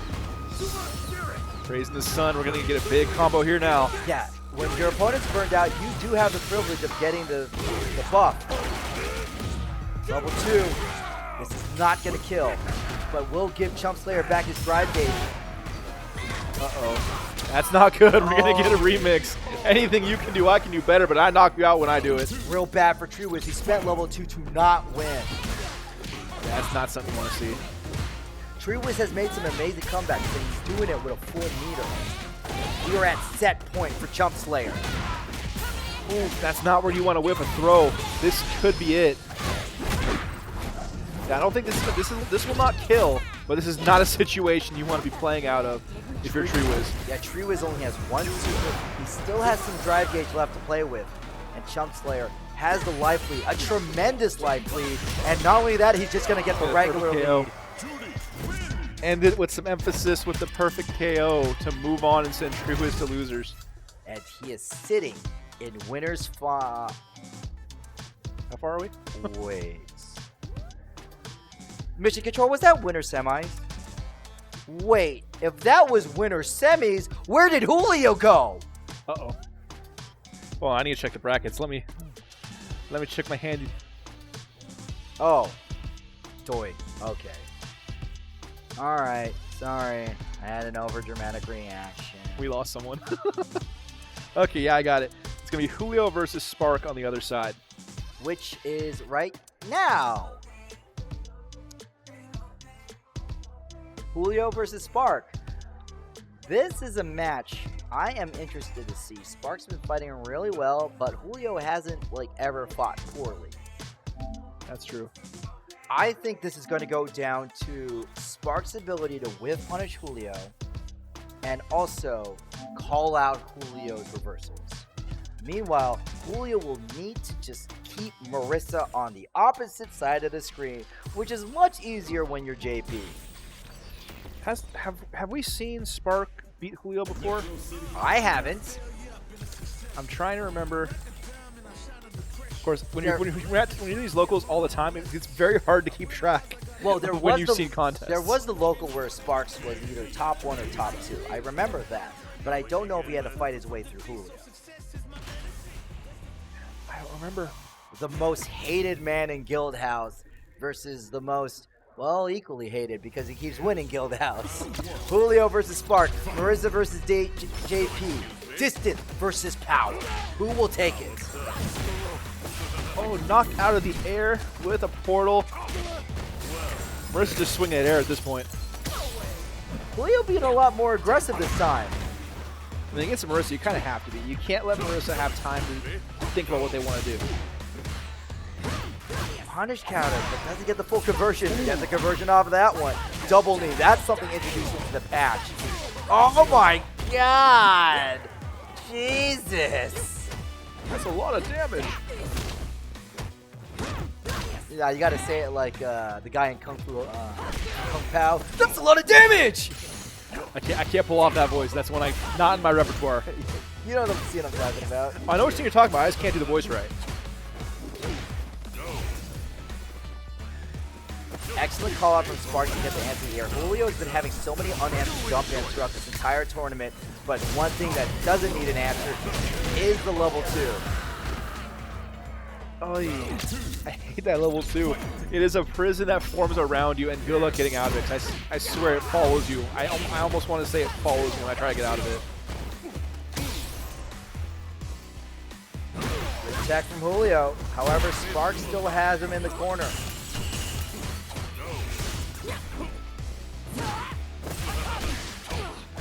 That's been happening a lot. Somebody trying to drive rush after Julio, and Julio gets the hit anyway. One throw, two throw. Ooh. That's going to be punished for some damage. Once Julio does have another level 2 if he gets burned out. This is the time to throw the level 2.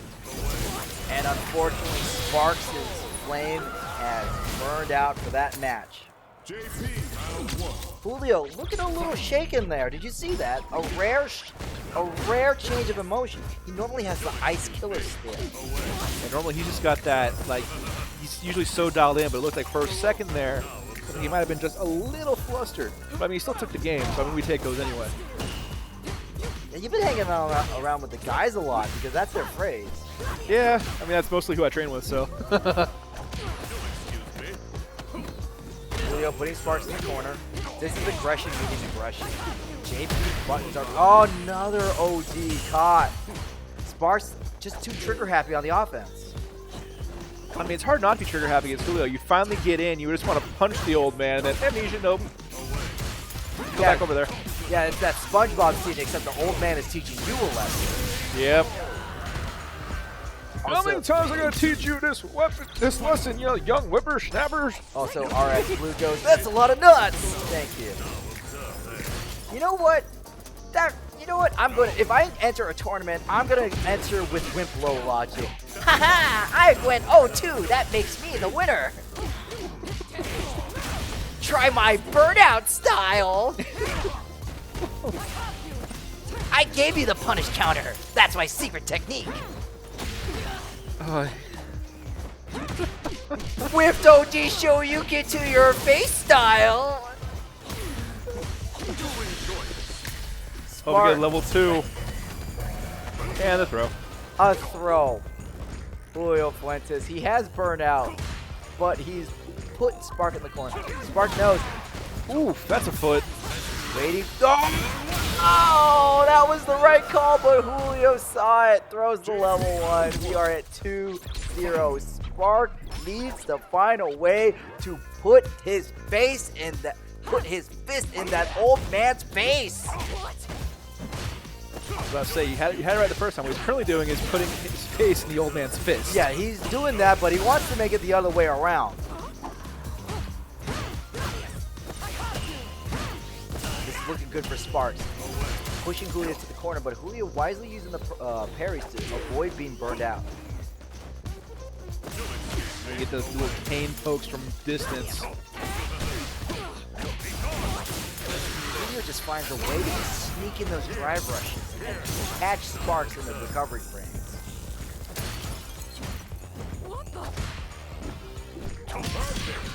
Ooh, perfect KO for Julio. And now we are on match point for Julio. Is he going to knock Sparks to loser's bracket?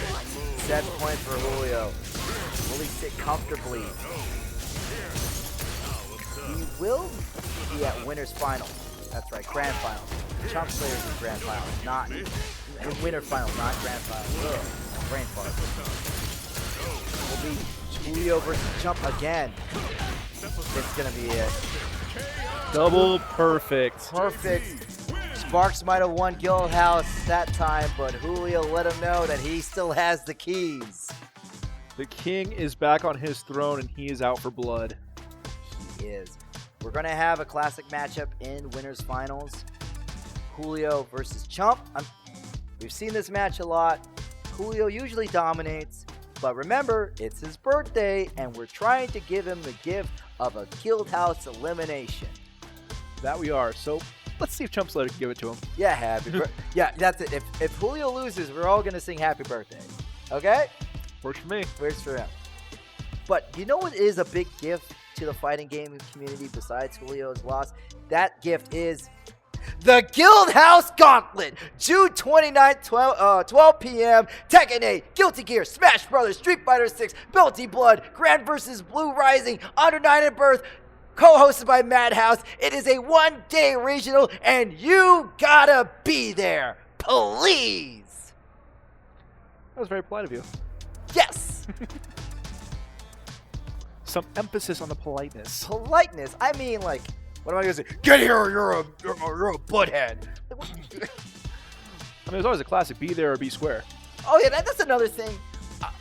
I have spent, ever since I started broadcasting, I have spent a tremendous amount of effort not to swear on stream, and here comes Treewiz and Julio saying all kinds of bad words. I'm like, ah.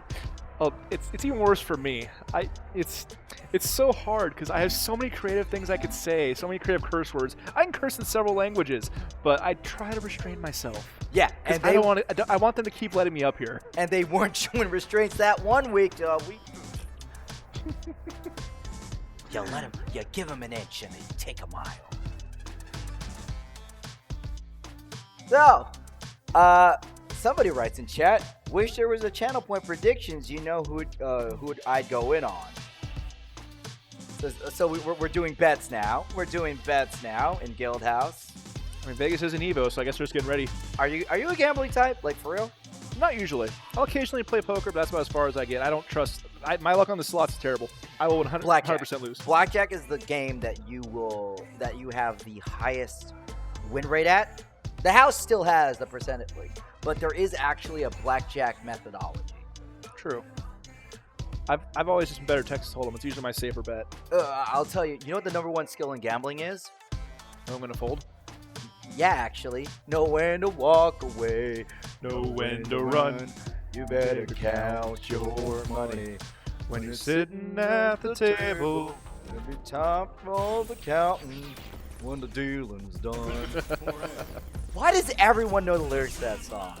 Because it's in every old Western movie at least once. It's also just a good song. That is true. It's a great song. Tree Wiz versus SodaCan, the sparring partners, the best friends, the closest that we have to an actual Ryu and Ken in Guildhouse. These two players team together at the Wasado Rumble. They know each other in and out, but will it translate to this match? Full sidebar, I actually faced the Wasado Rumble too. That was fun. I always find a way to come across these two in tournaments, and it never goes well for me. That means if you beat them once, you're on your way to like what, top 6? I mean, I think so. I think you almost have to beat one of these guys. You almost have to beat one of the 4 kings just to even have a shot at top 8.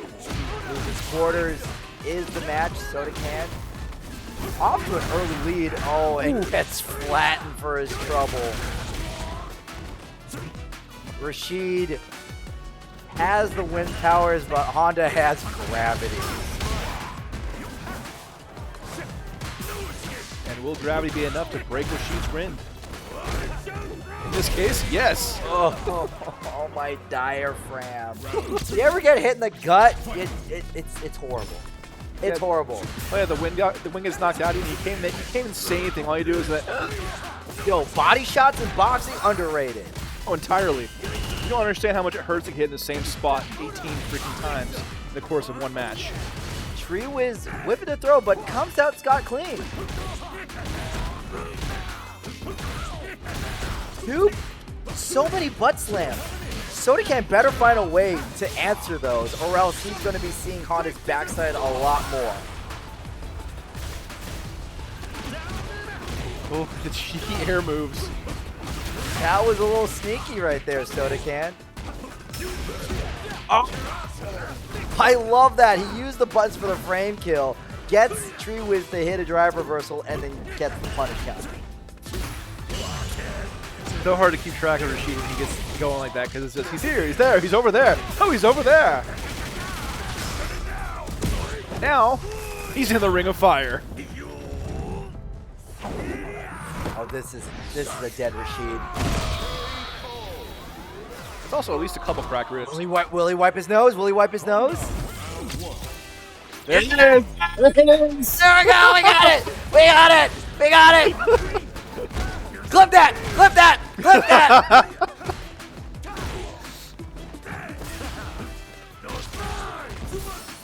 Praise the sun. Yeah, we gotta like change Honda's animation where instead of like raising his hands, he wipes his nose.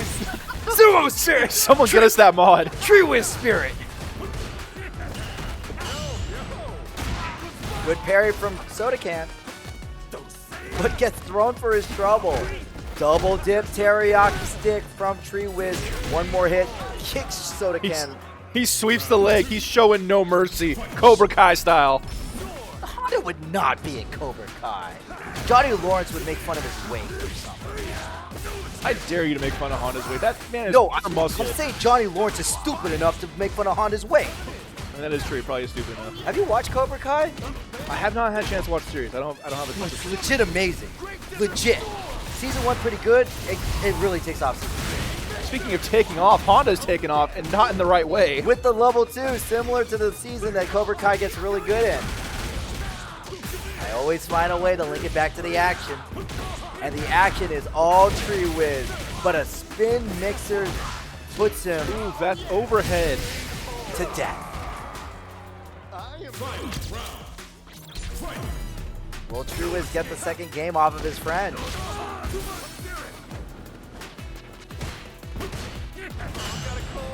Perfect parry. That's going to be some damage. That's going to be some corner carry. Yeah, finally, SodaCan finds an answer to those butt slams. Honda is a character who uses his weight to his advantage. He understands, I'm a big guy, I should just sit on you. I mean, hey, if it ain't broke, don't fix it. Or don't patch it in this case.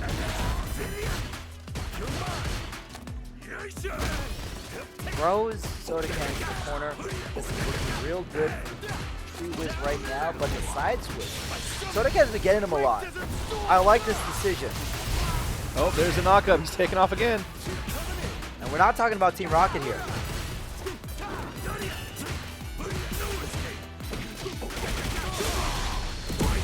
Oh, we're going to get the Ring of Fire.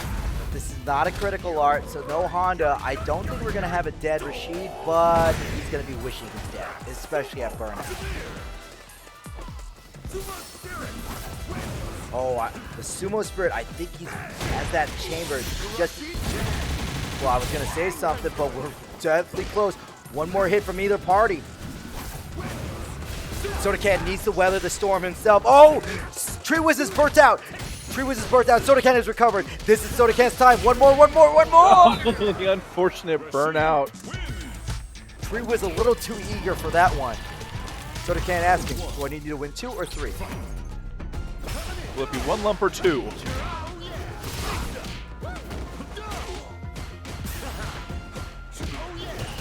The tricky part about Rashid, he moves the same when it almost looks like he's moving the same way when it's an overhead and not an overhead, which makes that mix-up so hard to get a handle on, especially when it's coming at you in real time. Well, SodaCan is now getting command throwed in the corner. And all that work is evaporating. That is one of the most disheartening things in a fighting game, where your lead starts to get closed in. Ooh! Put some emphasis on that butt slam. Punish counter butt slam allows Honda to get the conversion combo. Double dip, teriyaki stick, SodaCan. Oh, he went for double drive rush. He went for the Tree Whiz, but got caught flapping in the breeze. Yeah, threw that throw out a little too early. Low medium. I haven't seen that from Tree Whiz in quite a while. Drive rush low medium.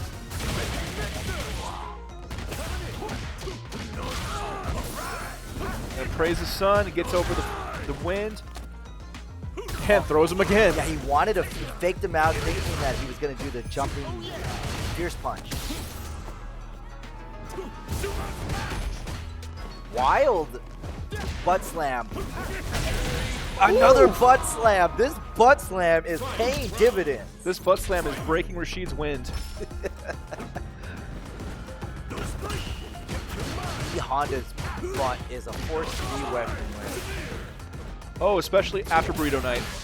Hey, I was just gonna say the man just doesn't skip leg day, but no, you gotta take it to the flatulence part. Oh, come on, we were all thinking it. Chat, you agree with me, right? We were all thinking it.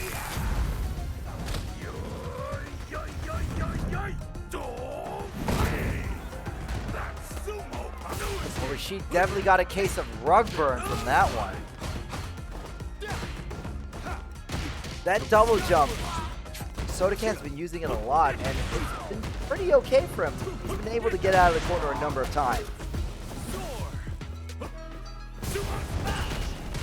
Tree Whiz just wants, is he going for a record of how many butt slams he could land in a game? It's gonna be tough to get that record. I've seen Honda playing at low levels. Tree Whiz gets another victory, does the nod, the confidence is building. White. There's the nose. There's the nose. He's feeling it. He did the Naruto. Is that? That's the Tree Whiz equivalent of adjusting the glasses before he goes in. Keikaku Dori. Tree Wiz is one game away from moving on to loser semis, which he will meet, I think, in Sparks. Let me fact check that, because I had it open.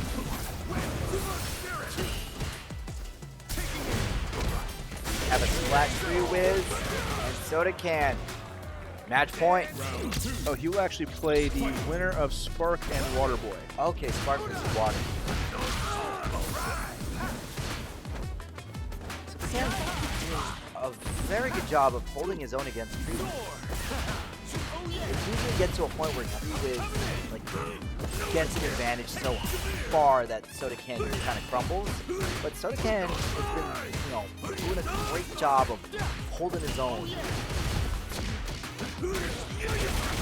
Everybody clap your hands. You feel it in the butt, so you go in the gut. Last time now, we're about to put someone in burnout. And that ties it up. We're seeing 2-2. We're going to game 5. Yeah, SodaCan Cha-Cha slides him into the next game. Game 5. We are 2-2. No DJ Casper needed. 2-1. Wait, hold up. I thought it was 2-2. Did I miss something somewhere? Also would not shock me.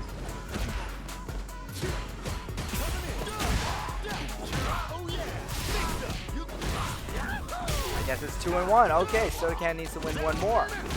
Two more. Ouchies. Punish counter from SodaCan. Tree Wiz has been caught on the back foot these past few matches. Okay, joke's over. Serious commentating time. When are we ever serious? What? God dang it. Oh, dang it, Justin. I thought I was going to be serious. I was teaching these two people Street Fighter and Street Fighter metadata. Because these people want to be king of the Guildhouse. See, that boy just ain't right. Tree Wiz landing a... Alright, Tree Wiz using the sumo headbutt to deal a good amount of damage. Headbutt is a great way for him to deal damage and get positioning.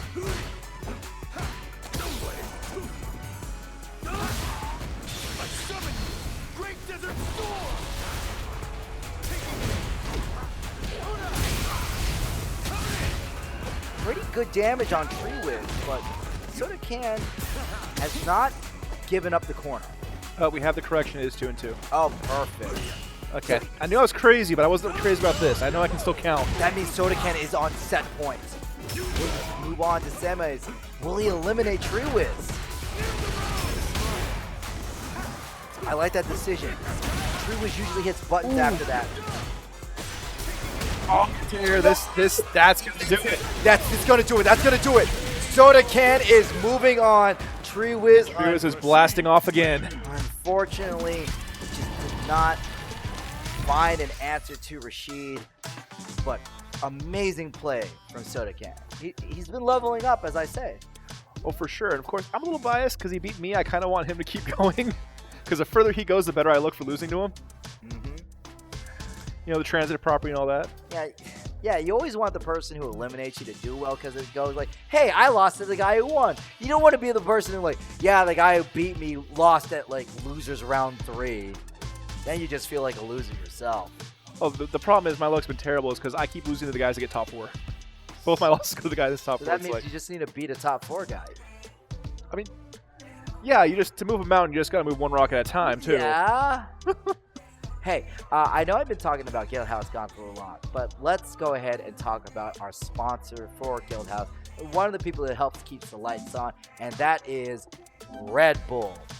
Red Bull is an amazing drink. It helps give you wings, and we have 2 varieties of Red Bull. We have the normal standard version and the sugar-free Red Bull, which only has... Come on, camera. Well, you're going to have to take my word for it. It only has 10 calories. 10 calories, Doki. 10 calories. You know how easy it is to burn 10 calories? There, I just did it right there. Red Bull please allow them to be your energy drink of choice, as they are the energy drink of our choice in Guildhouse. And this is a choice match of Sparks versus Waterboy. We get the Chun-Li pick. That's not what we've seen in the top for a lot lately. However, Chun-Li has a lot of multi-hit moves, which is amazing against armored attacks that Marissa has. Oh, for sure. And Chun-Li is honestly a very underestimated character in my opinion, because there's a lot of moves that can close gaps, a lot of moves that multi-hit and destroy armor. There's so many different ways to mix it up. However, Sparks is finding a way to stay out of Waterboy's optimum position, forcing Waterboy to throw an OD move. There, crouching medium kick. That's Chun-Li's move of the night. If she lands that, he gets great combo conversion. Not to mention her overhead, which we haven't seen Waterboy use a lot.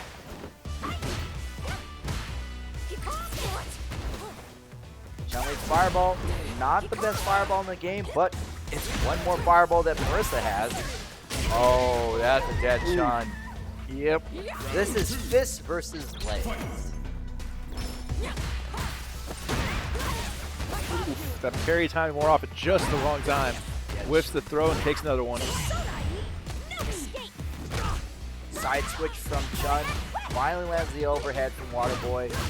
But can't capitalize, and we have a burnt out Waterboy getting popped in the air. Sparks says Gatorade is better and water sucks. Water sucks. It really, really sucks. Not my actual opinion, by the way. Of course not, as I say, as I chug water over here.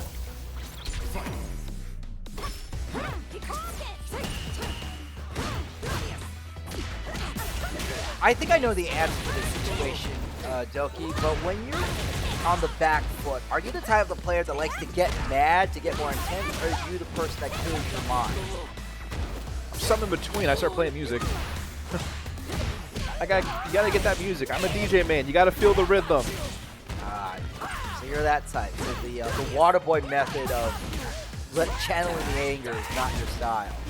Nah, if I'm in a bad space, I gotta feel that rhythm. I gotta reset myself. So I guess it's like calming yourself. I guess is the closest thing to it. Sparks is definitely playing one of the cool heads. You can see his use of space. It's so sharp. It's so on point. The difference between Sparks on point and Sparks on the back foot is night and day. Comparing this match to the last one we had against Julio. Winner of this match will be fighting ITSodaCan. Correct. This is going to be a good combo. Chun-Li has a level 2 that does amazing damage and also allows her to do that. And the side switch. The double spinning bird kick. I think Waterboy's starting to get the picture. Using Chun. I think he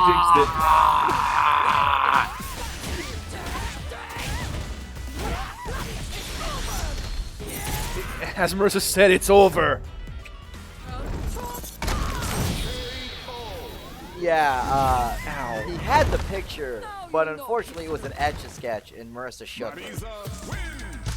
Yeah, unfortunately he was hoping for a Polaroid. He got the Etch-a-Sketch. These quarters, one more match is needed. Sparks has a tremendous lead.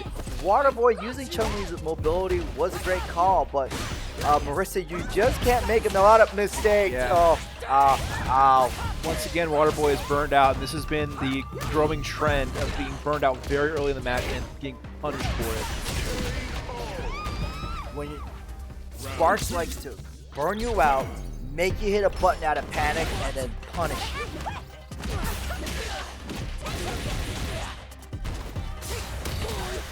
No, you can't do that. You gotta hit the legs.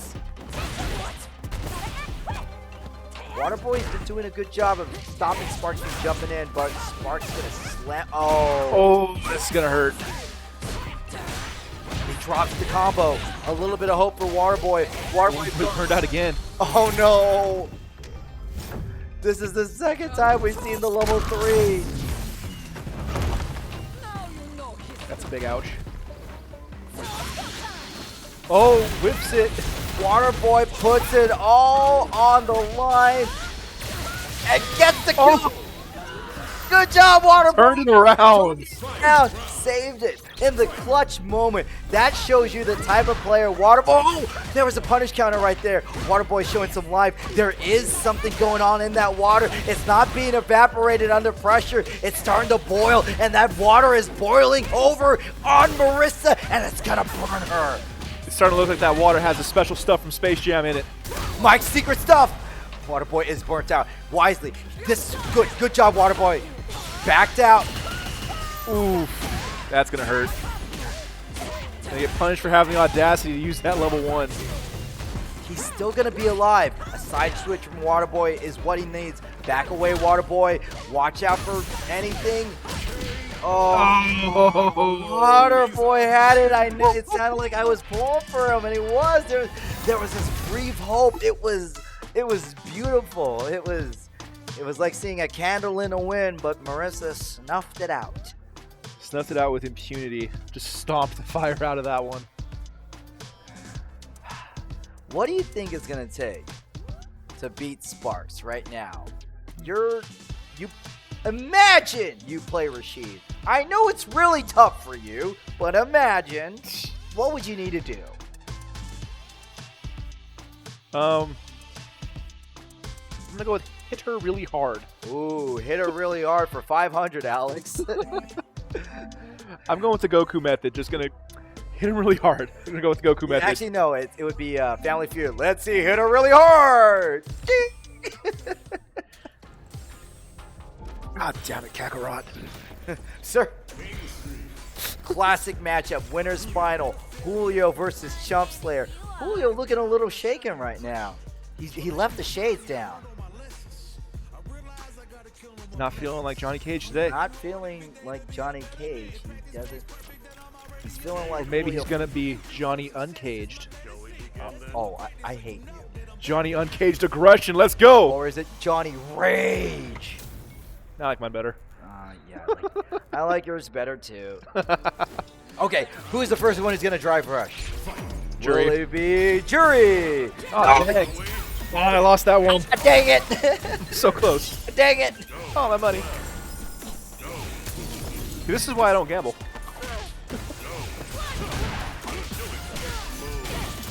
Julio off to an amazing lead. Chumpslayer. Ooh, knocks him out of the portal. Yeah, Chumpslayer was using the jump backs as a way to get out of the corner, and it worked. Ooh, misses. Oh, no. Very rarely do you see that not cross cut. And when it doesn't, it hurts. Oh, and it hurt right there. Julio Fuentes has the first match on the board. If he gets another victory, he will take the first game.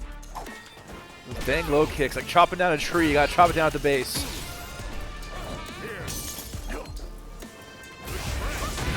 Ooh, nice. The dive kick is going to send Julio into the corner, and when Julio's in the corner, that's when he's more likely to use the amnesia.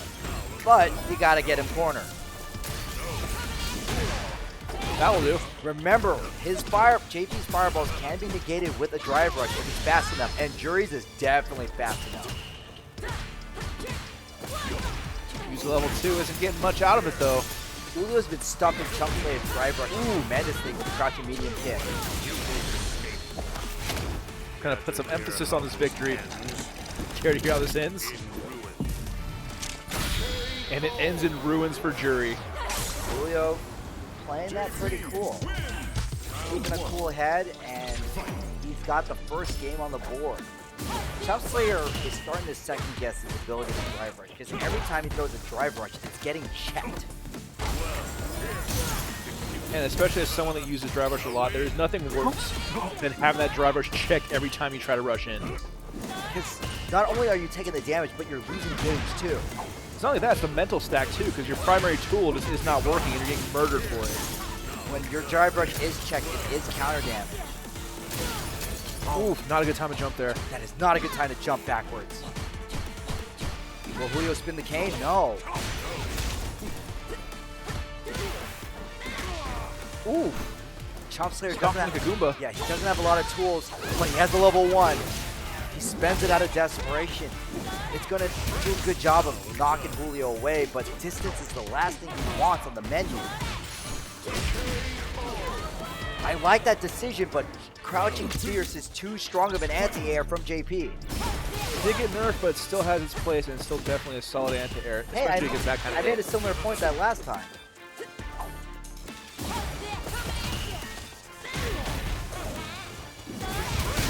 Chumpslayer wants to overwhelm Julio so bad, but Julio is just taking all these options off the table. The longer Chumpslayer stays in this position, the more likely he's going to burn out. And when he's burned out while Julio has the drive gauge, the less likely he's going to win this match. Especially with JP having the level 2 in the pocket already, that's getting burned out now is a death sentence. What do we talk about? Notice how Julio did not wait for Chumpslayer to be burned out. Instead, he burned him out with the level 2, making Chumpslayer fight on the back foot. And now they're both burned out, but Jury has level 2, which is a massive advantage in this situation. Normally, Chumpslayer would be throwing the drive impact at this distance, but he can't because, well, he's burned out. But it doesn't matter. Crouching medium kick seals the match. Yep, takes him out right at his kneecaps. One more match from Chumpslayer. We've seen Chumpslayer pull out some amazing comebacks, but they are on people that are not Julio Fuentes.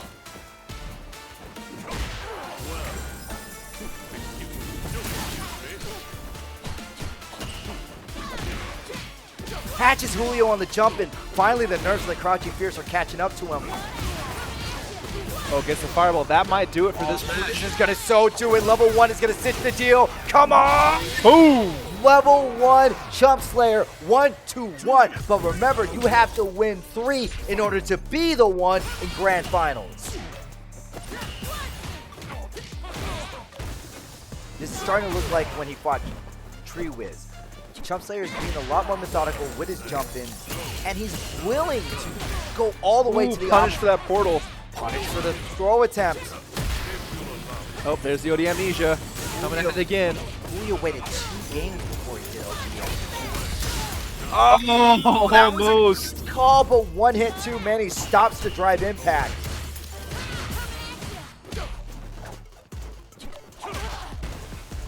Sweeps the leg. Holds it too long. Julio gets the punish. Counter throw. Chumpslayer burns himself out, and that's going to cost him this match. It's real. That's round 1. That is round 1. Cost him a full tank of gas for that one, Oh, for sure. and it's not cheap. No, especially not here. Hey, I drive an electric car for a reason. I don't have that luxury. Oh, yeah, you do. Great conversion. Wanted to reset it with the command throw. Chumpslayer again going to the level 2. Level 2 has been very fruitful of him. Will it pay off again? Jury's dash is nothing to sneeze at. No, it comes in so fast, even without the drive impact. It just goes in so quick, so far. They meet air to air. Jury gets the better of that exchange. Another dash, putting Julio in the corner. One more. Will Julio OD? Chumpslayer put the brakes. He expected an OD from there. I think we all expected it at that point. When your opponent is more willing to do an reversal, you want to stop their offense, which is great. It's Ooh, safe. gets the OD to punish the portal. One more hit from Chumpslayer. One big fierce. He wants to drive rush so bad. He wants to drive rush. He wants to do anything, but Julio throws the level 2. He's going to try to kill Chumpslayer, and this is it. This is it. Converts. One more spike. Doesn't need it. Throws the level 1. And snipes him. Chumpslayer was apprehensive right there. He had Julio at death, but was afraid because of all the drive rush checks, and Julio decided to just drop level 2 and take the game. Sometimes the mental stacks makes you hesitate in the worst possible times. This is winner's final. Chumpslayer will live to see another day. Ooh, But if he could get that final one, it's going to be good for him. that's gotta feel satisfying. Get that run in, dodging the portals and everything, just kick him right in the chest. Now, satisfying is throwing that, getting those throws.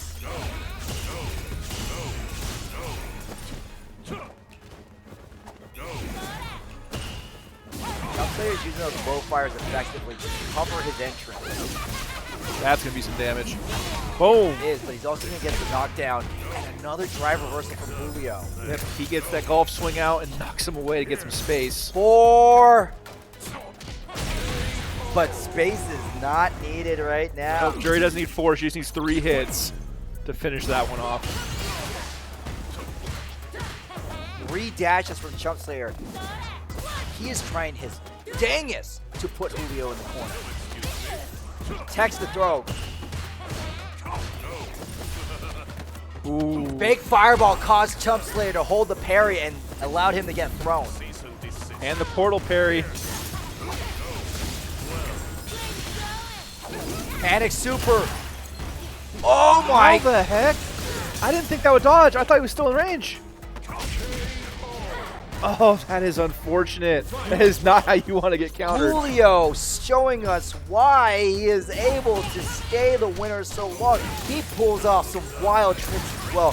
They are devious, they are evil, but more importantly, they are what he's going to use to win. chumpslayer, half his life gone, 1 drive gauge down. Fortunately for him, he doesn't land on the spikes. I think that might do it. Not quite. Hold up.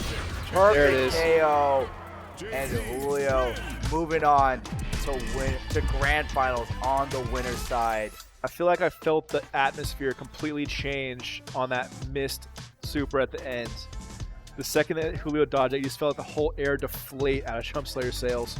Especially when he was parrying, you thought, oh, at least he won't get punished. But then in came the spike. Yeah, that's especially mid-set. That hurts because you think, I got him. He's only got a portal. He's still going to land right in the middle of it, but lands just in the right spacing to get the parry off to save himself. Julio is a terror of the Guildhouse for a reason, the final boss, and he's looking to collect his paycheck because he wants some Evo spending money. Oh, don't we all? Oh, don't we all? How much are the badges again? Like what? 100? I think my entry fee was over 200. Dude, that's Comic-Con prices. Yeah, but I don't go to Comic-Con, so this works. Good point. And you're gonna be with like a bunch of fighters that you met here. Exactly. Gonna be rolling in with the crew. We're gonna see who gets eliminated first. Hopefully it's not me this time. SodaCan versus Sparks. This is a tale of movement. Rashid's hypermobility versus Marissa's raw power. Will Sparks be able to catch SodaCan out of position, or SodaCan dance his way to grand finals? What do you think the X factors are with each player here? Honestly, it's going to be mindset. It's going to be who gets their rhythm going first because they both have both of them want to be in control. They both want to have command of the tempo and have them playing to their rhythm. So whoever gets that command is going to be the one that wins this. I think this is more than just tempo. This is a game of spacing, especially with Sparks' ability to whip punish.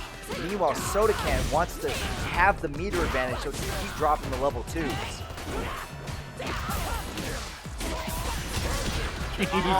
Sparks comes out swinging. Sparks says, you do not have time to get a level 2 with me. That was all off of a punish counter standing heavy kick. Just gets him with a throw. Oh, stop. Stop. He's already dead. No, there's a little life in there still. Yes, but The wind has not been broken yet. he is burned out. Defensive use of the level 2. Building up the drive gauge. Trying to open out Sparks, but Sparks still Nice catches anti-air him. there. Oh, This is going to hurt. Oh, that's the match. You hear Rashid? Flex tape can't fix that. I suck! I feel that. You When really say that? yeah, he does say that when he loses. Oh, jeez. Shows you how often I get to play Rashid players. Or shows how often I beat them, I should say.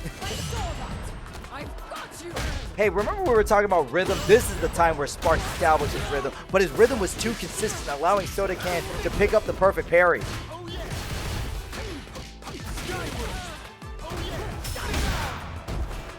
Drive reversal has been bumped in this season, making it a reliable reversal. For someone like Marissa, you need every tool you got. Crouching medium kick allows SodaCan to run in. Overhead, caught. Drops the combo. Still gets something. Ooh, the overhead. SodaCan is leaving a lot of damage on the table. There were so many times he could have killed Marissa right there. He was fortunate that he got that match. But I don't think Sparks is going to let him get away so sloppily in the future. Oh, for sure. Sparks is one of the best people here at punishing you for having the audacity to make a mistake.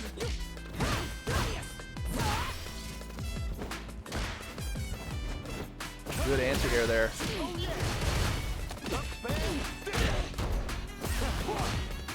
Oh, the shimmy! He doesn't get a lot of damage, but instead puts Marissa in the corner. SodaCan is the first one. Again. But he drops it. He dropped the combo. SodaCan is the type of player to give up damage for positioning. He wants you in the corner, because then he can like, go to town. Level 3! Doesn't it hit? Oh, it hits! The wind will not be broken yet. That was a good read from SodaCan. Raw instincts took over. He drops the level 3 and ties it up. And they're both going right back in. Neither one wants a break. They want a rematch. They are out for blood. SodaCan using Rashid's hybrid mobility, dancing in and out. Sparks knows that if he hits a button, he will get caught. There, he got caught. Oof, nice counter. SodaCan has to be mindful of the drop combos he's doing. Especially against Marissa, one drop combo is 30% of your health at least. Yeah, when she drops a combo on you. Exactly. Superman punch. Ooh, some apprehension detected from SodaCan, and Sparks senses it. First win, Sparks.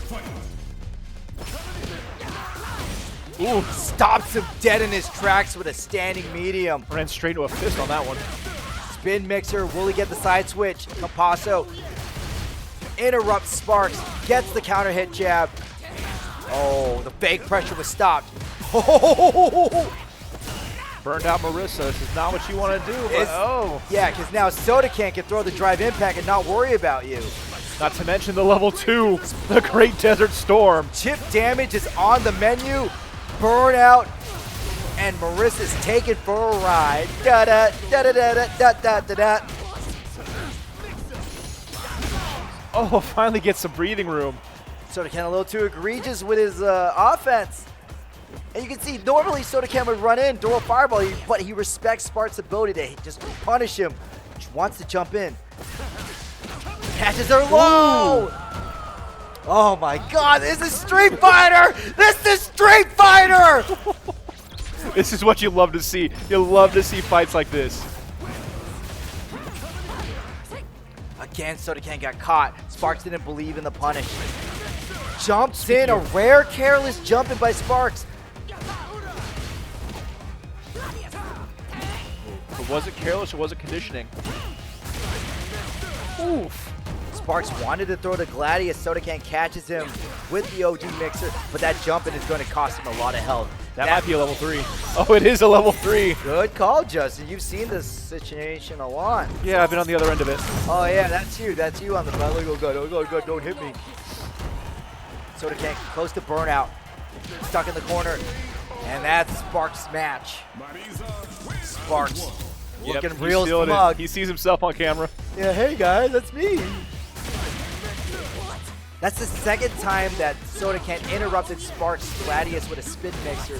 That allows him to take the control of the match because a block Gladius means it's still Marissa's turn. Ooh, perfect parry. Marissa's knocking out of the corner that easy.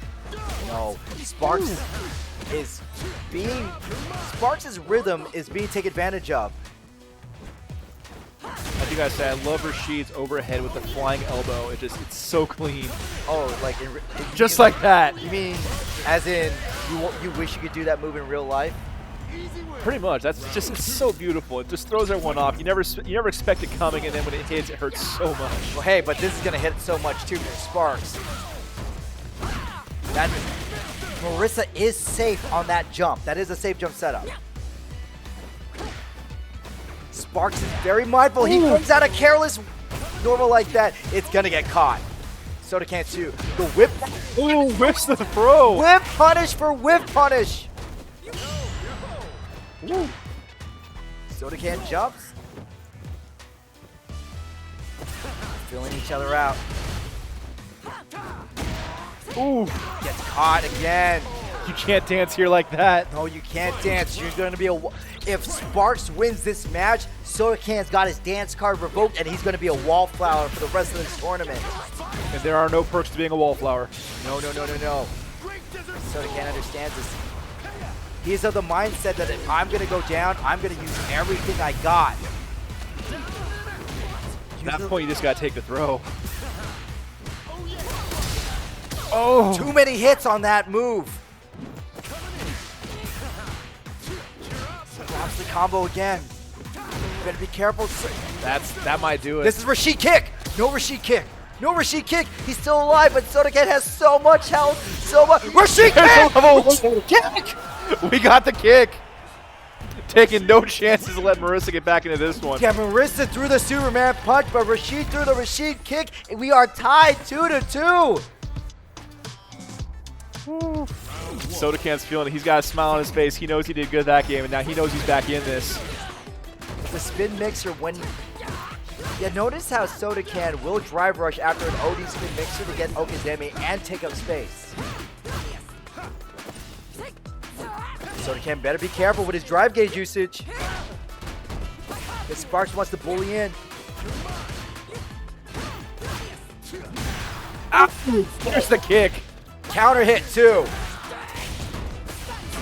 Not only is Rashid burnt out, he's in the corner. Sparks has all the time to play with his food. And we have a dead Rashid on aisle 1. Yep, clean up on aisle 1. That's an ouch. The Macho Ring gotta clean up that stain for the mat. I feel sorry for the janitor. Set point for Spark. Ooh. Also, he's so close. Spark is so close to a level 3. If there's ever a time to use his super for a big combo, it is now. Secure a spot in Winner's Final. Oh, Marissa's burned out. Here comes the Desert Storm. All right on schedule. And this is gonna hurt. Oh, that's still it's still on play. That's a lot of damage. Not only that. Oh my God! Oh, the Lord giveth, the Lord taketh away. That Desert Storm changed everything. I mean it. And now we are down to the wire. This one round take all. However, Sparks has level 3. SodaCan has no meter. He's got a level 1. That's Super Rashid kick, but it's only for a reversal. He might get a level 2 in this same round though if it goes on long enough. Again with the drive reversal. Puts the brakes on that offense. SodaCan inches his way forward. Sparks jumps in. That crouching medium is a great way for him to convert damage. Overhead still his turn. SodaCan understands it. Oh no! This might be some bad damage. Not really, because of scaling on that parry. If anything, it's the positioning I'm more concerned about. SodaCan wisely dashes back. They're so close. One big combo. That's going to be right in the Great Desert Storm. This is going to be some damage. Will it be enough? No, it's not enough. It's only a level 2. He's burnt out. What? Oh, no! No. This might be enough. No, this is more than enough. This is... Oh, no. Clench your teeth! Oh, I don't Let's see you grit those teeth. He's still alive! He's still alive! That's a quick soul! One more! Bounce! That throw could have been it! Oh, no! My heart can't take this. He parries it! Oh! It's him on the overhead! The overhead! He got him on the overhead! Sparks saw an opportunity. SodaCan, the mental stack was too high. He didn't do anything and double fist his way into the next round. Oh my God. Oh, jeez. We don't need Red Bull. We got enough energy up here tonight. We don't need Red Bull. But you know what we do need? Entries for Guildhouse Gauntlet. June 29th, 12 p.m. Smash Brothers, Street Fighter 6, Guilty Gear, Tekken 8, Under 9 Invert Multiplayer, Grand versus Rising. They are all there in this one-day regional. Put on the gauntlet and show the world what you're made of. Please be there. Oh, jeez. We need to find a way to bottle that energy. We could sell that. Woo! I think it's been said. My name's Captain No Fun, but people think I'm super fun in the booth. Well, I mean, you are. That's just a fact. Thank you. Chumpslayer versus Sparks. I haven't seen these two go at it all tournament. Sparks has come off an amazing set against SodaCan, and Chumpslayer is fresh. Mental endurance is building. Mental endurance or momentum, which one's going to come in bigger here today? In this situation, do you want to be fresh or you want to be slightly warm? I don't know, coming off a fight like that when you're feeling yourself like that, that's an intangible you can't keep track of. I mean, it's huge, just the mental aspect of like, hey, I just came off a huge win. Now I'm feeling myself and I get to go in the next round. So in this situation, you would rather be in Sparks' position? Oh, for sure, because the thing is, Chumpslayer just got done watching that fight and saw everything go down. So then it's a matter of, are you the type that you see that and you're like, oh, I figured out exactly what to do against him? Or are you the kind that, you know, well, oh, what am I going to deal with that? Well, Chumpslayer did find a way to figure that one out. First match goes to Chumpslayer. Amazing use of the drive impact to get the burnout dizzy. Can they share a brain cell to meet mid-air this time? 2 drive rushes for Chumpslayer, and this, when your opponent is in the corner, that's when Chumpslayer likes to throw those normals. He doesn't care if you get hit, because he's going to be building his drive gauge. Speaking of which, already has a level 3, and at this point, that level 3 lands, it's over. Yes, but he still needs to win one more game with it. Oh, you just throw him. Oh yeah. That works too. Ooh, stomps him like a Goomba. Judy, round 1. Fight.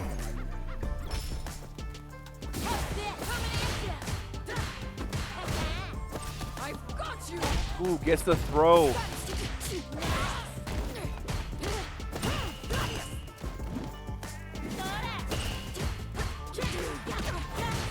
Excellent use of those fireballs to get spacing to get in. But Marissa says, nah, you come closer by all means. Make it easier for you to punch you. Marissa is doing her best to get in, but the normals from Jury are just too fast, especially with the drive gauge. And a burnout. That's gonna do it. Another Dizzy Sparks. Round 2. Fight.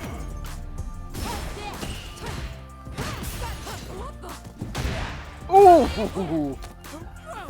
So what I noticed here is that the last match, SodaCan was trying to play the spacing game with Sparks. They were both dancing around waiting for whip buttons. Here, Chumpslayer says, forget this. I'm skipping neutral. I'm just going to go in your face. They're going full Leroy! I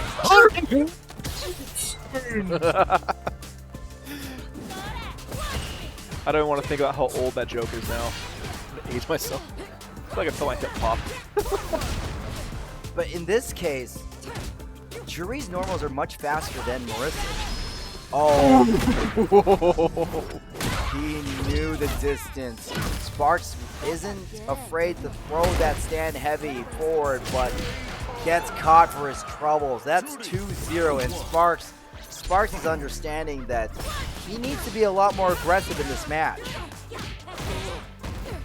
The key, Gets checked on the shimmy. The key that Sparks is looking for is a knockdown. He wants to knock Jury down, because then he could establish his game. Oh, right there, the double fears. He wanted Chump to hit a button. That's actually a common Marissa spacing trap.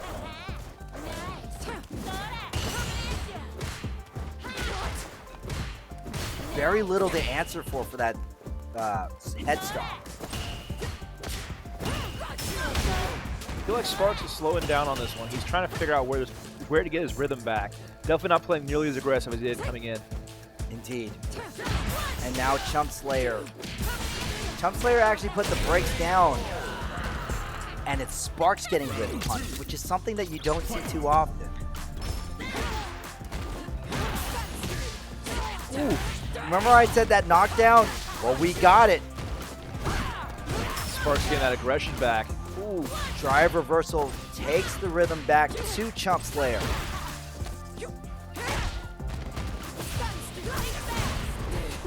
A little short on that Gladius. And Chumpslayer's gonna burn Sparks out. Throws the level 2, puts the forearm down. Not enough damage, but that'll do it. Both Comes players, the giant. yeah, both players have burned their gauges. Nice, intercepts the drive rush with a throw. When it comes to super management, Chumpslayer is stronger with level 1 than Spark. Marissa's level 1, we don't see it too often. I'm thinking, what is her level 1? It's a big punch. Oh, there we go, yeah.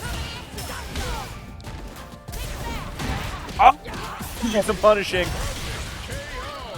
Perfect KO, and Spark is still alive. His Spark has not gone out yet. Yes, indeed. Spark is trying to make a current with his offense. An electrical storms, if you will. I don't want to skip the puns, but I gotta say, he's getting amped up. Ah, that was worth it.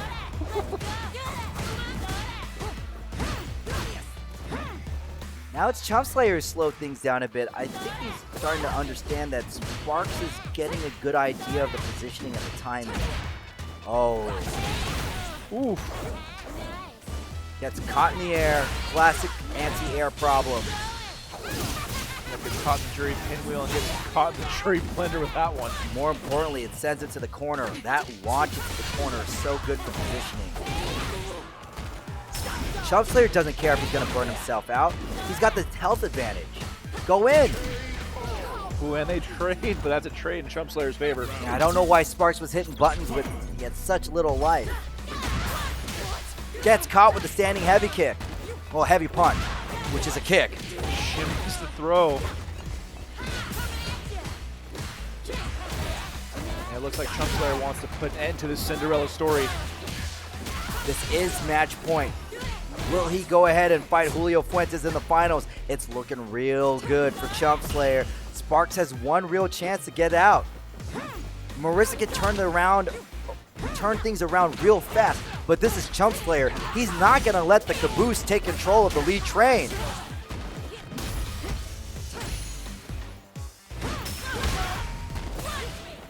One little touch, Sparks gets that will do it. muffed. That electrical storm, that amp just got smothered with a rubber blanket. Yeah, hand it to him though. He did get as far as he did. That was top 3, right? Yes? That's the case. He unseated 2 of the Kings.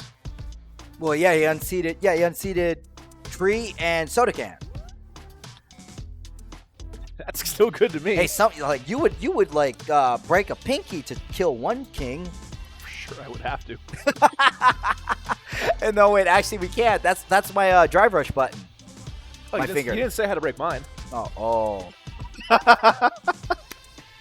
I'm going to hide my pinkies right now. Chumpslayer versus Julio Fuentes. A tale as old as time. Chumpslayer is in losers. Julio is in winners. These two have fought before. Julio sent Chumpslayer into losers. Now, this is the part where Doki would say, will Chumpslayer use what he's learned to upset Julio? Which is a question we keep asking. And most of the time, that answer, to quote Julio, is no. Yeah, that tracks. That seems to be how the story usually goes. But Chump has won here before with Julio still here, so it's not like the Spark situation where he won without Julio on the bracket. That's the thing about fighting games. Nothing is guaranteed. Anyone can win. Anyone can win. One bad day, one good day for your opponent. This game is so volatile. Victory and defeat are within seconds. It's like a one-button difference between victory and defeat. Playing with the thinnest of margins. Last time Chumpslayer was more than willing to give a lot of space to Julio. He would be moving all the way to the other side of the screen using Jury's superior drive rush to close that gap, but Julio would be catching him multiple times. Will Chumpslayer, as Doki said, stick to his hip like glue? Glue himself to his hip. There he is. Get the super glue, or the gorilla glue, whichever works. Now that golf swing did come into play heavily in the last match too. 4. The drive rush is actually a buff for JP because it allows him to send his opponent to the opposite side of the screen and is way less risky than an OD Amnesia. Because blocked drive reversal is -6 only. Ooh, that's a good combo.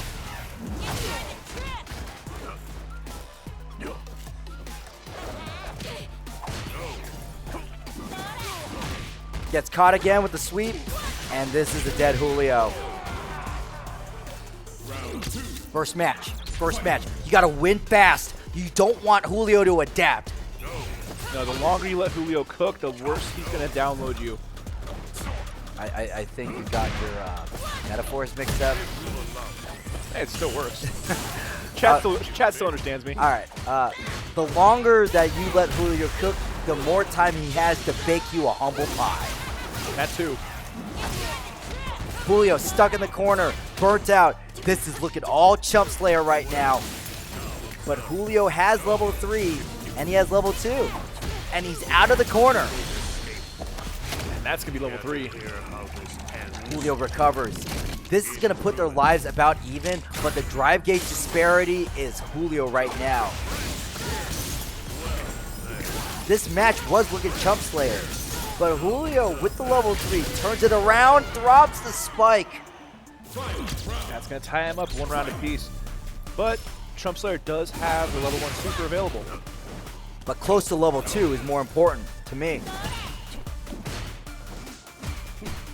And more importantly, Julio is very far from level 2. Oh, Level 1 will come into play if he wants to finish off chumpslayer or get a quick reversal. chumpslayer needs to end this fast before he's burnt out and Julio has level 2. The more times that Julio lands a hit, the slimmer that clock goes.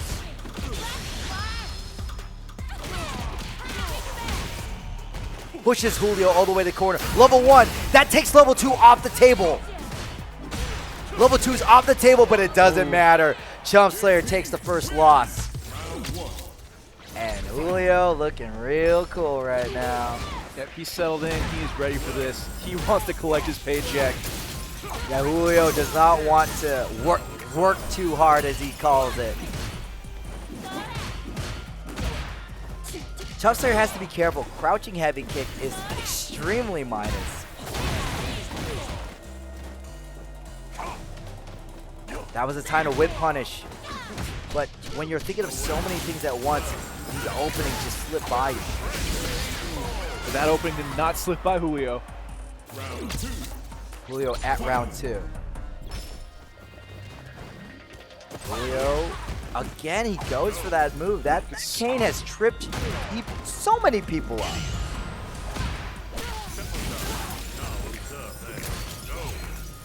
Run the fake fireball.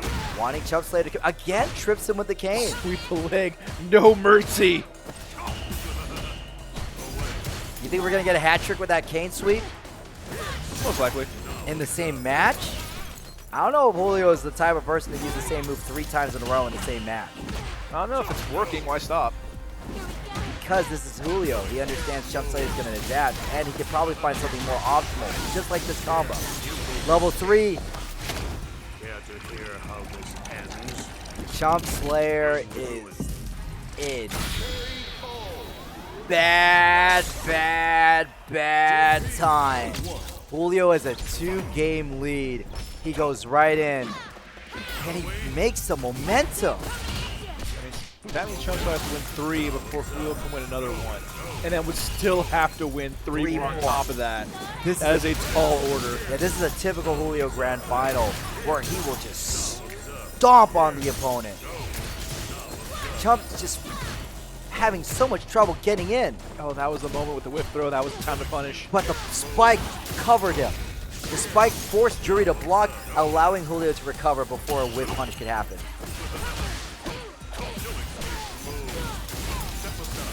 Will Julio throw a level 1? Did you really have to ask?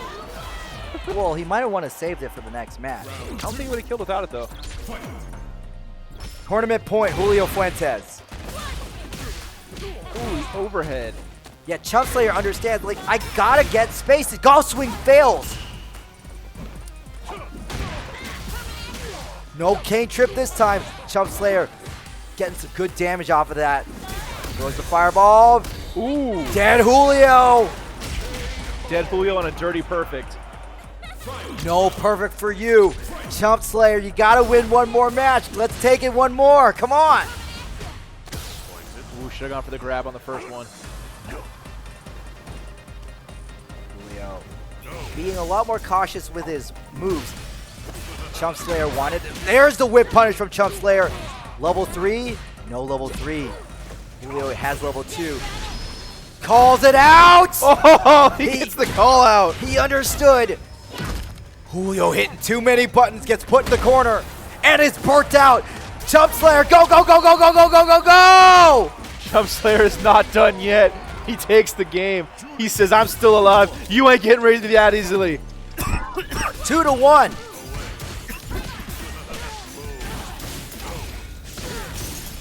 Julio Fuentes, he's mad. He is so mad internally. Oh, he would never show it. Chump Slayer wants to give Julio that birthday gift, but Julio wants a different gift from Guildhouse, which is everybody's money. Oh, the portal You throw. don't want to hold that portal too long because Julio will just throw you and put you in burnout.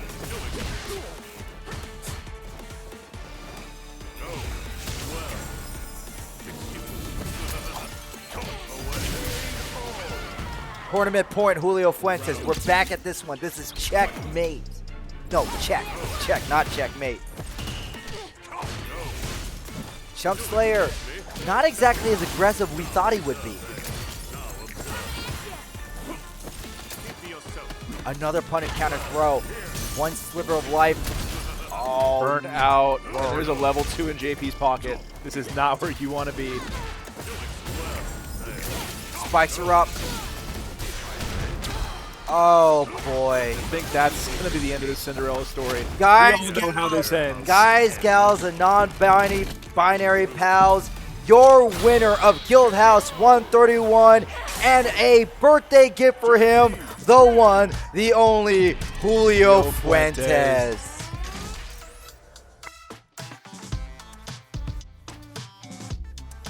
Oh, they're singing it too. They're singing they're it. singing it. I could tell where they were at. Yeah. Yay. I think the S-Light's got the fingers going. Hey, actually, I'm going to give a birthday gift of Julio of my own, which is right now. Can I get the camera on me? Julio Fuentes, as much as we call him the villain of the Bay Area, is one of the nicest, most supportive members in this community. He doesn't let the status of him being a top player get to his head. He is more than willing to run sets with anyone, encourage everyone, and he loves the game so much. When Julio met my wife at the grid, he said to her, "Your husband's doing a valuable service by being a commentator." And I take those words to heart. Julio will always encourage every player who loves the game because he understands the love of fighting games and wants to foster that love in every single player that he meets. So my birthday gift for you, Julio, is I'm glad that I've met you. Happy birthday, my friend. How about you, Doki? I mean, I can't say it any better than that. I'm not as good at coming off the cuff with stuff like that as you are. Well, it's my gift. I'm a better talker than I'm a player. But overall, what'd you think of tonight, man? That was some impressive games from everyone we had up here. Obviously, you see both of us losing our minds. The best part is you couldn't hear it, but the people out there were losing their minds. We can hear it in the background. All the, oh no! We can hear them losing their minds. That just makes us lose our minds more. But you know what else is going to make us lose our mind? The fact that we have a one-day regional at the Guildhouse Gauntlet, Saturday, June 29th, 12 p.m. I'm not going to tell you all the games that are there, but please, if you can, show up, sign up. This is going to be an amazing experience. You see all those people there? You see all those people? Nothing. You're all going to come here on the 29th and break that record. That is going to be like 3 times more people. Be there. Guildhouse Gauntlet. Let your legend be known and put on the gauntlet and meet your fellow fighting game brethren. You gonna be there? If I can. I gotta see if I can find room in my schedule. But if I can be there, I will be there. Whether I last more than 2 rounds is another story. I'm so excited. Everybody's been talking about having a regional in the Bay Area. I'm happy to see one. I really hope with all my heart I'm able to call that event, just because I just love Guildhouse. I love the community here, and I just want to bring a little bit of that passion to you out into the airwaves. Well, I think we should go and say hi to the birthday boy and all our friends down there. Any closing thoughts? All I gotta say, if y'all ain't here, you're missing out. So get here. Every Thursday we have tournaments. Come out here, enjoy the fun, enjoy hanging out with all of us, and enjoy the madness that is Guildhouse. Yes, everyone, please come to Guildhouse when you can. We love it here, and I love Guildhouse. Once again, Guildhouse, sponsored by Red Bull. This is Street Fighter 131. It's in the books. Julio Fuentes is your champ. This is Captain No Fun leaving for duty. I'll be on deck downstairs, and we'll see you next time.